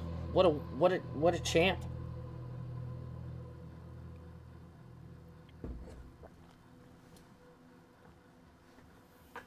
Ablative energy barrier.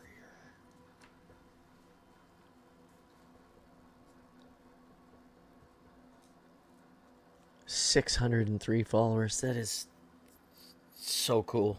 Oh my god. It's just so cool.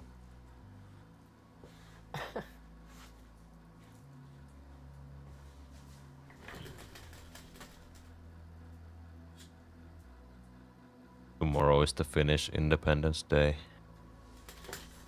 Nice. Wow. That's cool.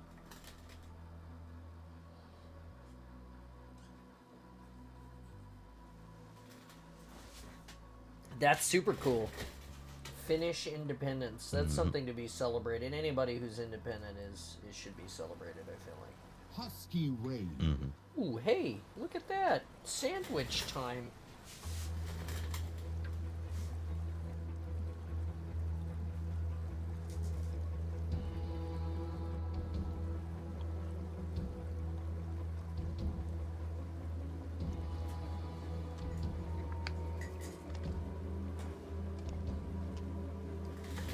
Let's do it!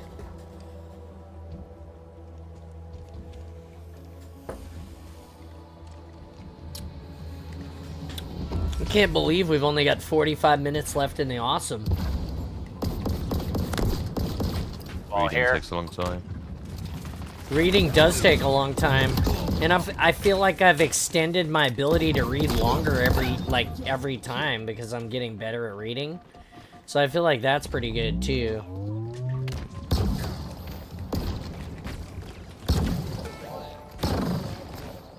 Boom, pull the flag. Touch it, touch it. Oh, mean beam at their base. I killed their Rocketeer. Cougar.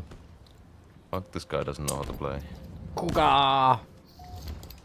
Enemy flag Oh, we've got Sandwich on our side. Yep. It's super nades in. Wall mid just behind Ridge. They got wall at Arch now. Oh, damn it. Did you die? Oh yeah, you did. Oh, yeah. I thought that was Oakham next to me.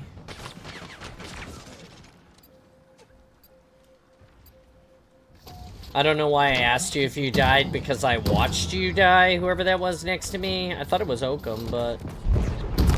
One at Forerunner Wall. One at Forerunner Wall weak. I died at Paper Flame.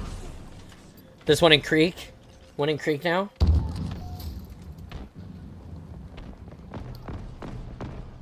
No ice. Hill. Got one. Two. Two down mid. Two down mid. Does the Probably 3 down. will the shock tube kill? Will the there's 2 behind base, 1 left, 1 right with a Hydra. Will the shock God damn tube it, dislodge the sandwich? I'm down. No, I think it's projectile only, isn't it? Killed 4. Get this flag now. I'm on the way. I'm on the way. I'm on the way. I got it. I got it. I got it. Did you make it? Oh, I'm at the base. I'm dead. I'm dead. Wall at trees. Fuck, they've got so many people. I couldn't cap it, I literally got killed right there. Oh! We should focus on killing the people. Oh my god. Focus on killing the people who are trying to fucking steal our flag. That's a oh good. my That's a god. good call. That was a good call. Yeah. I just tried I to don't know what advance the it fuck because that we were shit was. that close. So Well, I hope we learn from this. Need to like clear out the people before. 1 left at paper plane. 1 left at paper plane. Paper plane, flag is half mid. That's the Oh. flag, you're not right next to it. I've died. I've dropped a wall to try drop the wall and fight. Paper while plane is standing down. on the flag. Creek is down. 2 down. 2 down. 3 down. 3 down. 3 down. Wall here. I traded. You're clear, Oakham. You're clear. Somebody Yep. grab and pull. I'm pulling. Got you. Got you. You're still clear. Still clear. Cap. I got no move tech. I'm just slaying to slay. Somebody come and get this shit. I'm coming, I'm coming.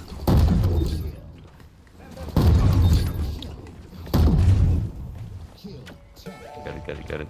Oh, what? Oh, fucking disruptor. The flag's in courtyard. One shot in base. Jesus. Kill over.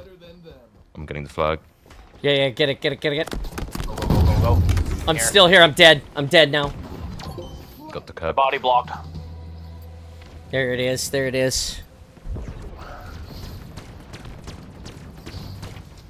Oh, hammer, hammer, hammer, getting hammer, close to base. hammer He's in low, base. he's low. Left side, left side. He's on flag. He's leaving. Killed him. He's dead.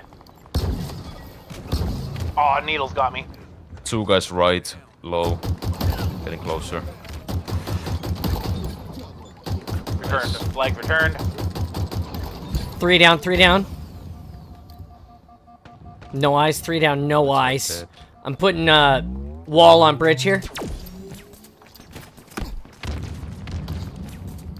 He's in. No eyes. 1, 1, 1, 1. Going hard. Oh, how did he? I'm down. 3 dead. I'm on the way. I got rocks. Oh, what? I keep getting caught up on the geometry of the base. It's weird. I'll jump over and all of a sudden I get like jittery. 1 down. 1 down. There's 2 rocks on my X.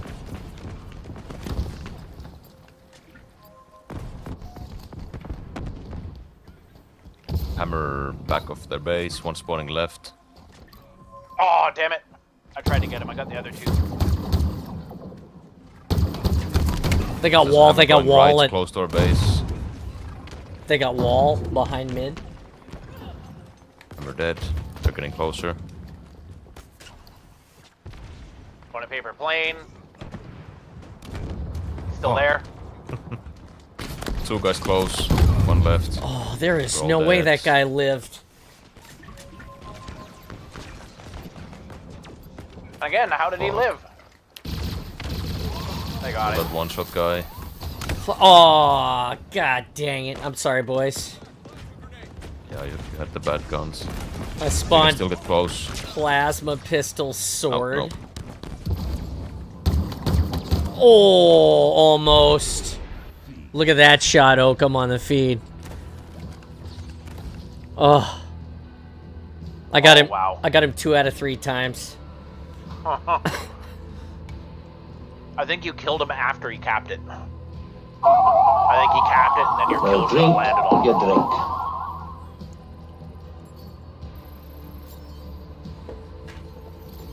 I tried to get there with the sleighs. I was tat for tat. I'm done with the battle pass. Congratulations. Nice tat for tat with you there, Oakham. I think you beat me by a kill or two, and maybe a few less deaths, but oh, you beat me by 4 kills and 2 less deaths. I stand corrected. I'm still not worthy.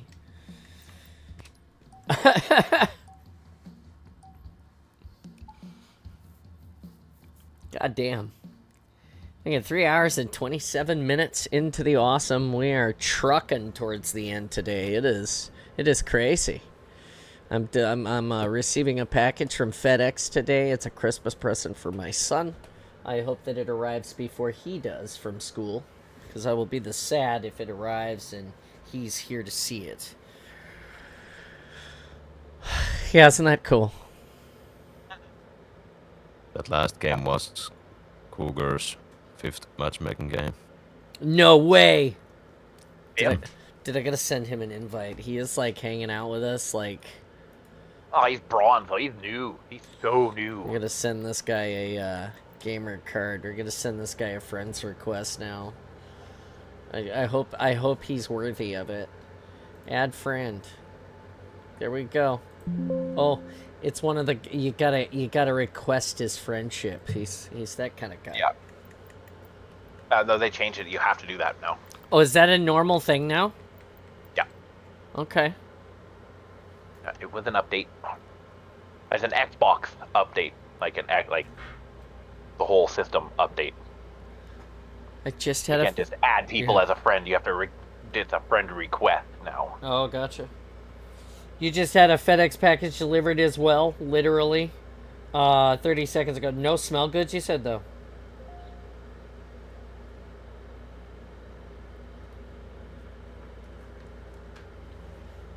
Oh, new smell goods. Okay.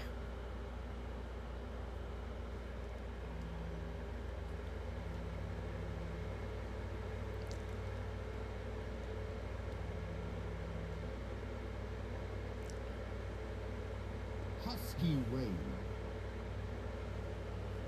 All right. Merchant Square. I hate this map. This is where This I got- map I actually don't like. I really like this map, and this is where I'm getting a lot of my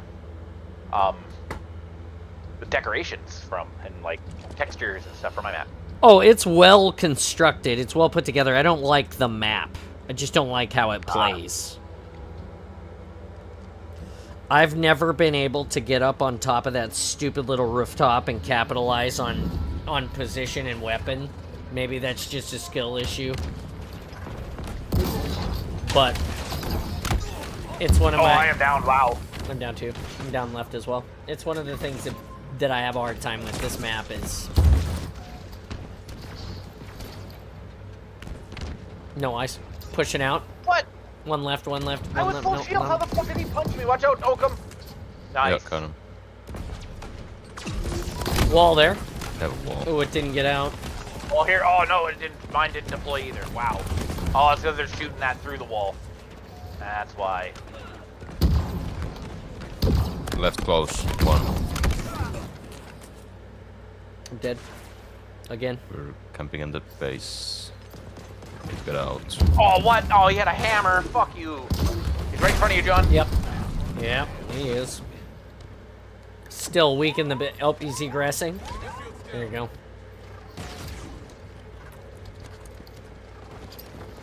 What the Guy in fuck? the I base didn't still. even.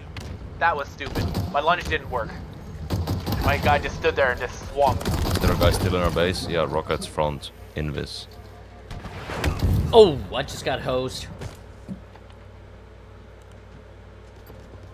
Rockets in their window now. Ah, yeah, they got me. Fuck.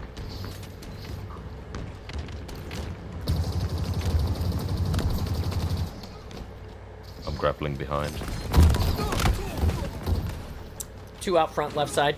Fuck's sake, I'm dead. Pushing on Fuck, crates I with a don't know hammer where- now. It's just up top with my. We've got my hammer. Fuck, man. Yeah, they Get that grabbed flag. mine. Get the flag still. Nades on that and just grab it. Rockets. Sorry, Oakham, I tried. Good hammer close. All good. Guy close, low. Left side close. Wow. Guy outside with hammer, right in the Hammer in base. base, hammer in base. Right side, hammer in base. Left side now grappled. In the corner. Oh fuck. Still there.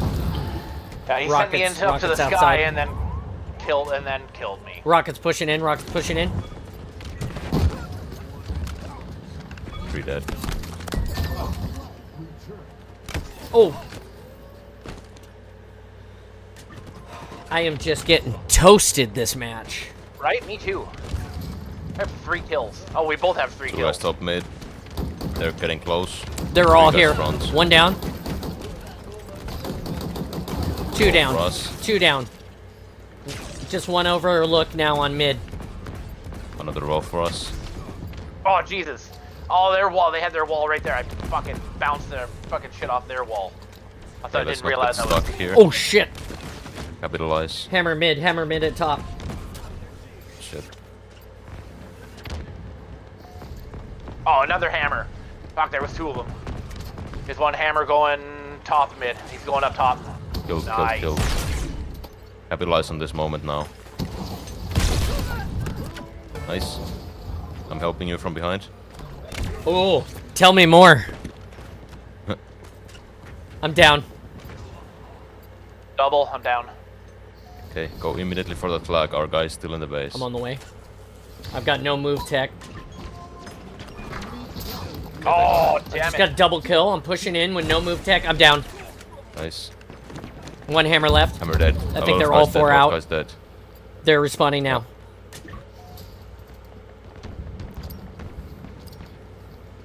Eyes in. Get in. Left and right. Pull. 4 down. 4 down. I'm Pull. down. One alive. Oh, of course he has a knee. Mean beam and hammer just spawn. Hammer top mid. Perfect timing on this guy. Dead.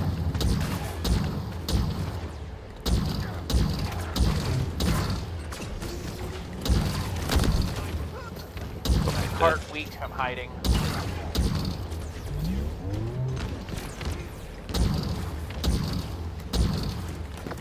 Show up, Wrath's in. I'm down. Two I'm guys down. front. 2 out front. Wrath. Oh, that was bad choice. You should have killed the. They were standing right Yeah. at the front door. I was completely out of ammo. Okay. It was either that or there was no ammo. I didn't see any on the ground. I just panicked and grabbed the flag. Stretch for me, daddy. Give me a big One shot kill that guy. stretch. One shot What in the this. hell? I shot him. One Get shot out down of there. here. Nice, good kill.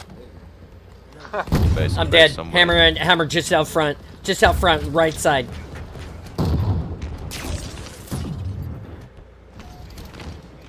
Killed him.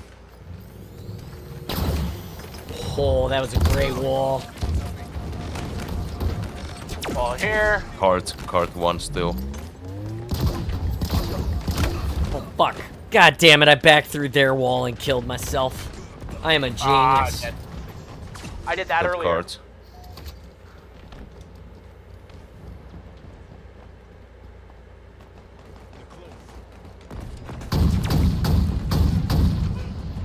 Killed top mid.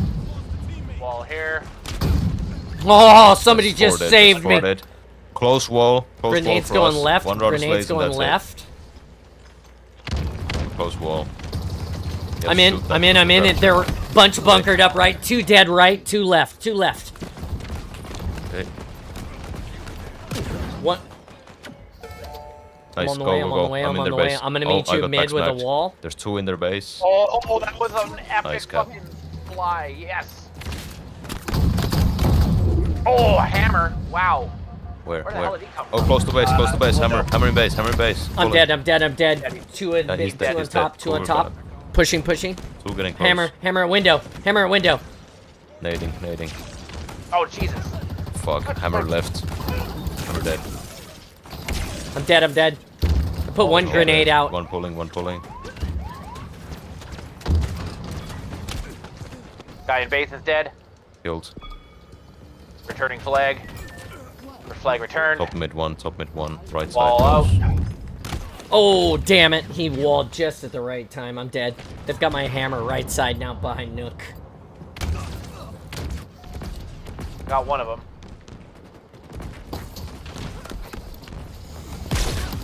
We're dead. They're dead. I'm dead. One left in house, right side. Moving to left. Building base. Two up One. right side house.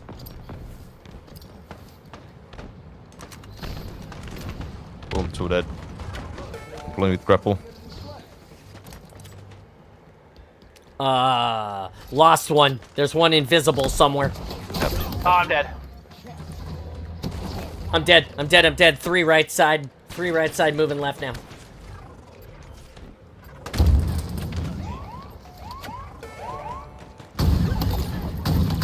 I got the flag Oh, I'm across. dead. I got the flag across. Yep, I'm dead. Slaying, Kill I got two, two. kill two. Killed two. I'm getting the return. Nice. Nice. Nice. Here we go. That's the way it should be. Finally.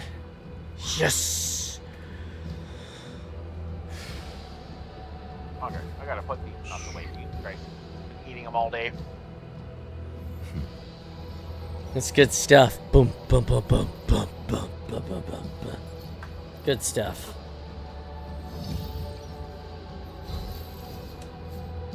I had 26 deaths. I'm sorry. Here we go. Had 22 deaths. So Check out Halo Share. I'll check the Halo share. Halo Funtime Forgers are almost done with the Forge World remake. Really? wow.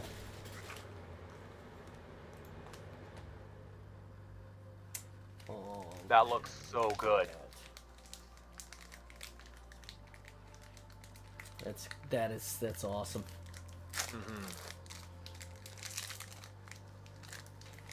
That is awesome. For anybody who doesn't know, that's in the Discord. You gotta join to see it.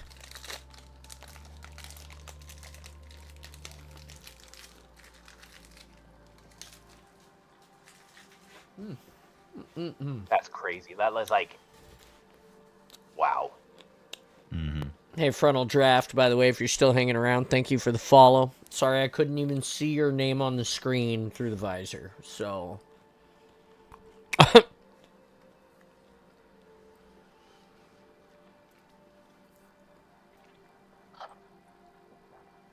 Oh, Cougar Modder left.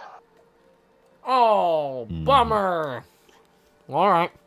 He could only handle so much Husky rating. Right? I understand. Husky raid. Corpo. Regular. We're at John Wick's building.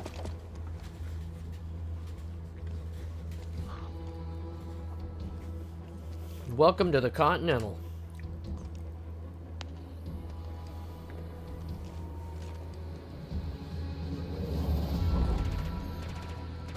Oh, but we have bots.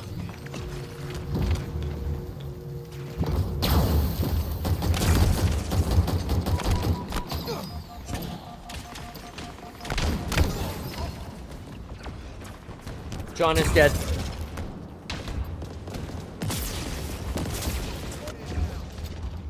Oh, I'm down. Two in Two alcove. alcove left. Fair. 1 week right side. Yeah, 2 down. 3 down. Eyes out, grenades out. I'm down. Cinder shot. Who puts a grenade facing the alcove? Who, or a wall facing the alcove? Who does that?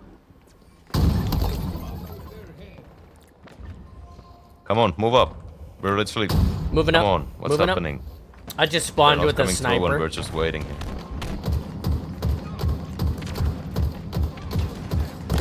They have wall now? Weak. Oh, rockets. Ooh, rockets. They got rockets now funneling out with rockets. I got sniper overlook and 2 walls. 2 rockets now, left side. Blindness out. Going to Elko. I am down. Fuck! I have no I eyes. could not get that. I could not get that skewer to shoot. One getting close. They have hammer getting close. In base hammer. No flag carrier. Hammers in the base. On left side there. Going for flag. He's dead. Sniper right side at shrub. 1 left at alcove. Oh, that was bad. Kill 2 Beautiful. from back right. I'm up. I'm on the way.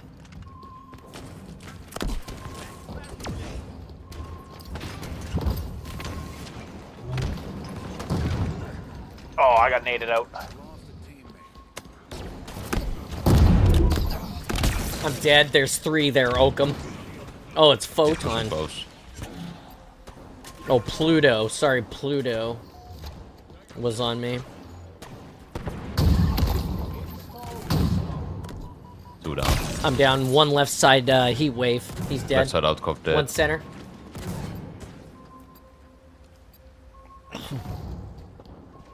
Two left.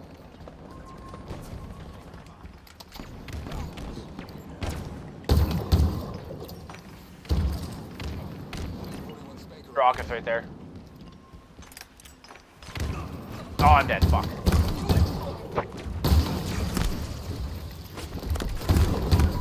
Two dead. 2 there, left side weak. I'm down. Looks like one they went to the right. Get the flag with a grapple or something. I don't have it. Me neither. I've got Let me wall. throw a grenade. Nades. Nades.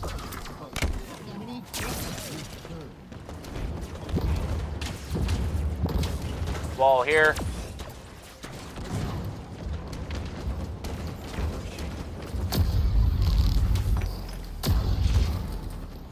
Wall One further behind up. here.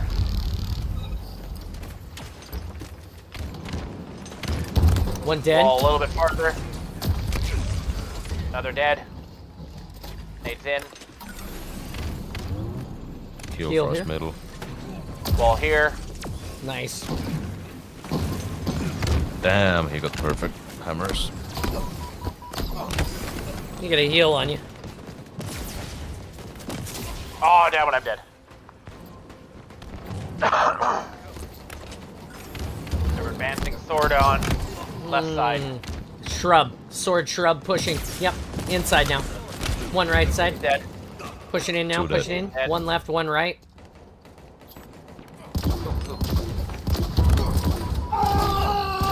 Right Thank you for shrub, the 1 follow. shot Thank dead. you for the dead. follow. Ryan Phantom. Right shrub, 2 shot. Welcome to the awesome. Pushing up, Right pushing up shrub's now. Eyes still. in, eyes in. Got 1. Oh shit. Parsis dope. He's right next to you, John. Oh fuck. God damn it. Welcome to the awesome. Thanks for the follow.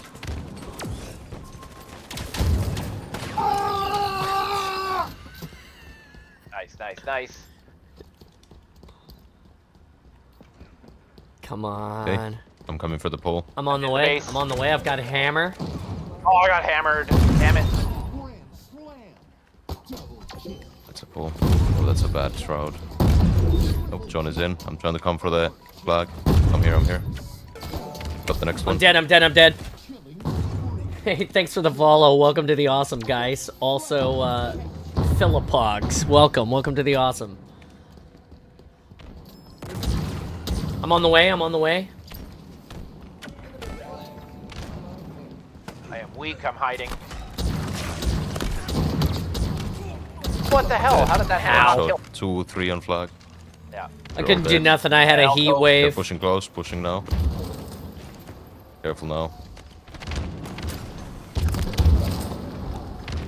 Oh, hammer in the smoke.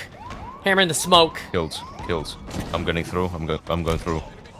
He's dead. Oh, I'm dead. They have 2 snipers close. 1 guy right side shrub. What? How did that not One kill on him? flag. We On got flag the flag. pulling. Damn it.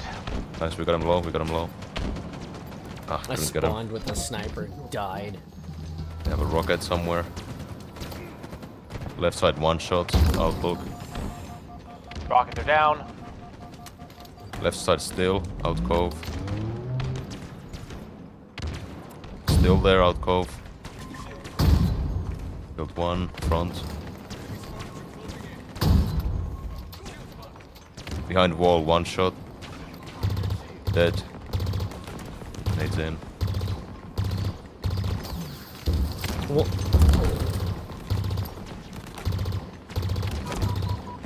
One out, pushing. I'm down. One right behind shrub, one left. One behind you, Oakham. That's fast. Got him. Go, 3 dead, go. I'm up, I'm on the way. Grenades going in, eyes going in. Oh. Wow, I got, I don't know, like 4 people shooting at me at once when I walked in there, so. Sorry Left about side alcove 1. 2 guys behind shrubs back. Oh, I'm dead. Killed 1. 2 in, coming in at the smoke. Shit. Yep. Left side close 1.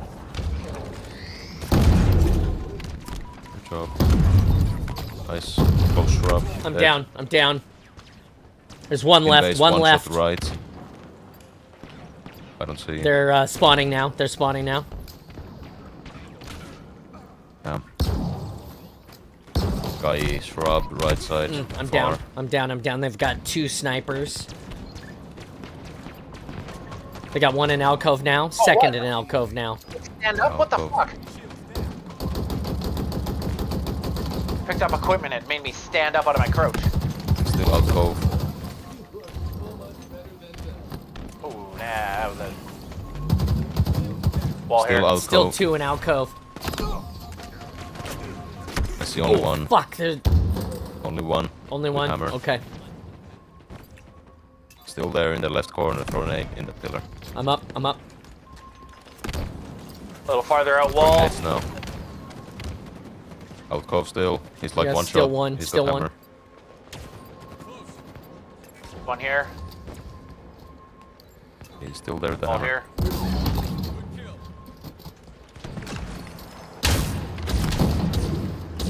Still in Still alcove. there with the hammer. Wall close, let's bait him out. Damn, perfect. Oh, I'm dead. I got naded. Hammer being close. Hammer's here. Rocket. Left corner now. Nope. 2 at shrub, 1 left, 1 right.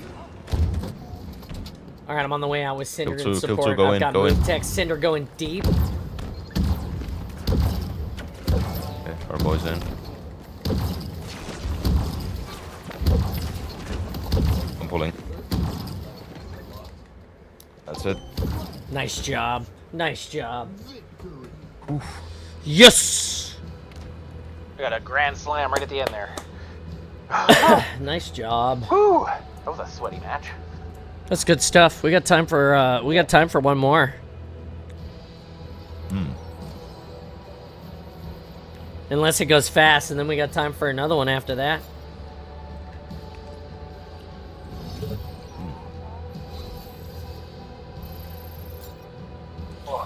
And then I was going to go golfing tomorrow, but I'm not because my buddy is sick, so I will be here streaming tomorrow at 10 with you guys, playing some Halo, working on this career grind. This weekend, I will be finished with Brig Gen and on to General. That will happen. If it kills me. I played a couple of matches of Firefight from my couch last night, and it was the worst experience I think I've ever had, ever. It was that bad. And it wasn't the fact that the TV is too giant. That's not what it was. It was the higher latency, the input lag, the Bluetooth connection from the controller to the Xbox's connection from itself to the internet wirelessly, and then whatever the internet is doing today. It was terrible. I got one... That's why they're just right there. The fact that you weren't hardwired into your internet on your Xbox, right there, that's the issue. Well, and it's a Xbox One S. Yeah, that too. That is also a reason why. All right, so If it was like a Series S, you'd be fine. Yeah, no, it's a 1S.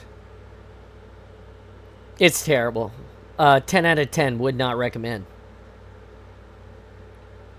Plays the campaign fine.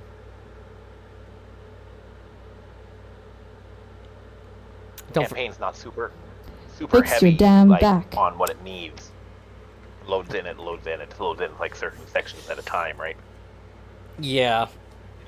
You're not worrying about like somebody else joining in from Finland or Germany or somebody else joining in and or maybe just the Pacific Northwest. What's up, Lee? Welcome to the Awesome. You're live, my friend. We're almost done for today. Hey, John. Well, when you were having issues yesterday with it, did you try unplugging it and plugging it back in? Sorry, I had to throw that out. We just had an IT guy drop into the chat, so it was an appropriate joke. Man, that's what happened. We had somebody unplug and forget to plug something back in earlier this morning. About 3:30 this morning, we lost power, but it wasn't just the house. I was delirious and ran downstairs to check the breaker box, and nothing was tripped. And I was really confused when nothing turned on anywhere in the house. And then people started posting the Facebook group for our neighborhood on base, like, has anybody lost power? Yeah, lost power on this street. Yeah, this street too. Regular on Ronin. There's a shopette across the street from our neighborhood, and they didn't have power. And there were supposedly some neighborhoods off base that didn't have power either. So, like, I got up, like, 2 hours before I had to be at work, and I'm like, shit, I'm just going in early because, dude, like, there's warmth, there's heat and light and power and internet. So I was like, I'm going to work early. Damn, that's rough. 5.5 hours. Here we go. Out. I was like, what the? I got a wall here. Grenades out. Aw, shit. Moving. I'm behind you, Ian. Okay, I'm up. Yeah. We got one down wall here. Ooh, sword up here. And Mangler up here. Got him. Nice. I'm down. Did his balls drop down in at me? I was like, hey, sure. His balls dropped. That's what I heard him say. Well, it's good to see you, Lee. We'll have a chance to talk here in a minute. We're in the middle of making murder. Yeah. Well, fuck. Oh, I can't believe I survived that right there. Or that right there, even. Thank you for the heal, bro. Oh, they dropped a heal and it was like, hey, hi. Thank you. I'm dead. I'm in their base. I'm dead. I kept it busy for a minute. They're going for flag. Oh, wow, one close, one on flag. Yeah. They're pulling our flag. Grab theirs, buddy. Yeah, nice. What he's doing. Oh, they just, okay. They're all here. Oh, sword close. Try to toss those flag. Toss the flag. Wrath. Nice. Good blind base. Oh, I got it up the ramp. Turn around, Oakham. Oh shit, yeah. Nice. That. I was like, I got it to the top of the ramp. I'm dead. I got sniped back right by house.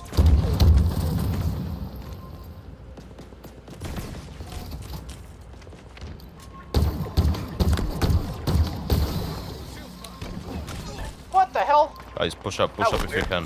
One here. I'm down. One in our base, weak on flag now. He's taking ramp.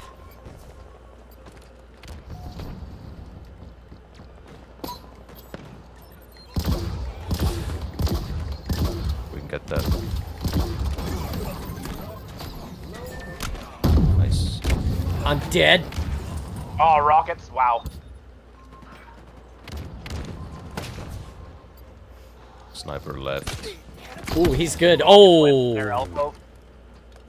pretty good. Guy's pretty good. Did he get 3 of us? Dang. Oh, rockets. How did I get a boom block and I still died? Watch out behind you, John. Oh shit. He's one shot dead.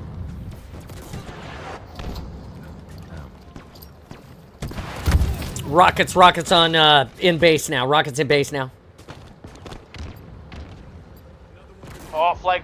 Oh, no, they fucking touched it. Just, there was like a sliver left. Oh, I cannot go for that.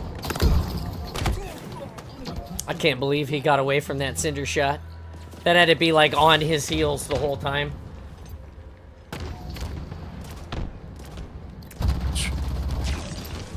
Now when I'm down. Means, send the Liam up top there, John, above you. Rockets. Yeah, he's weak. I'm dead. Killed one still on flag, front. One out, cove right. Oh, rockets. Rockets on flag. Two guys out, cove I'm right. dead, I'm dead. Hammer pushing in, hammer pushing in. He's kind of weak. Yeah, there we go. Killed two. Last guy mid.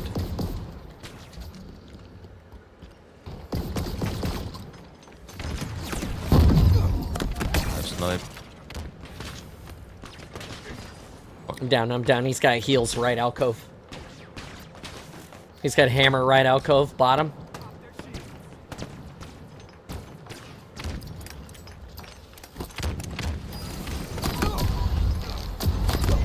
One upstairs, hammer upstairs, left archway. Oh, shit. Got hammer and sentinel beam.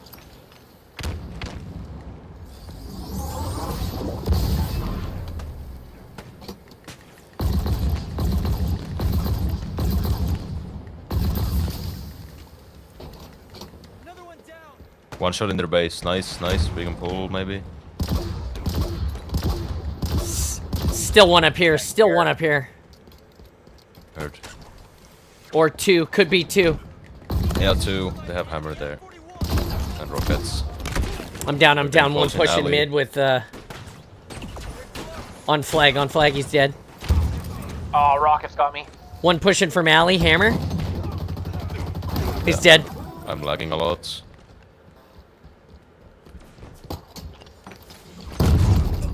Alley's dead.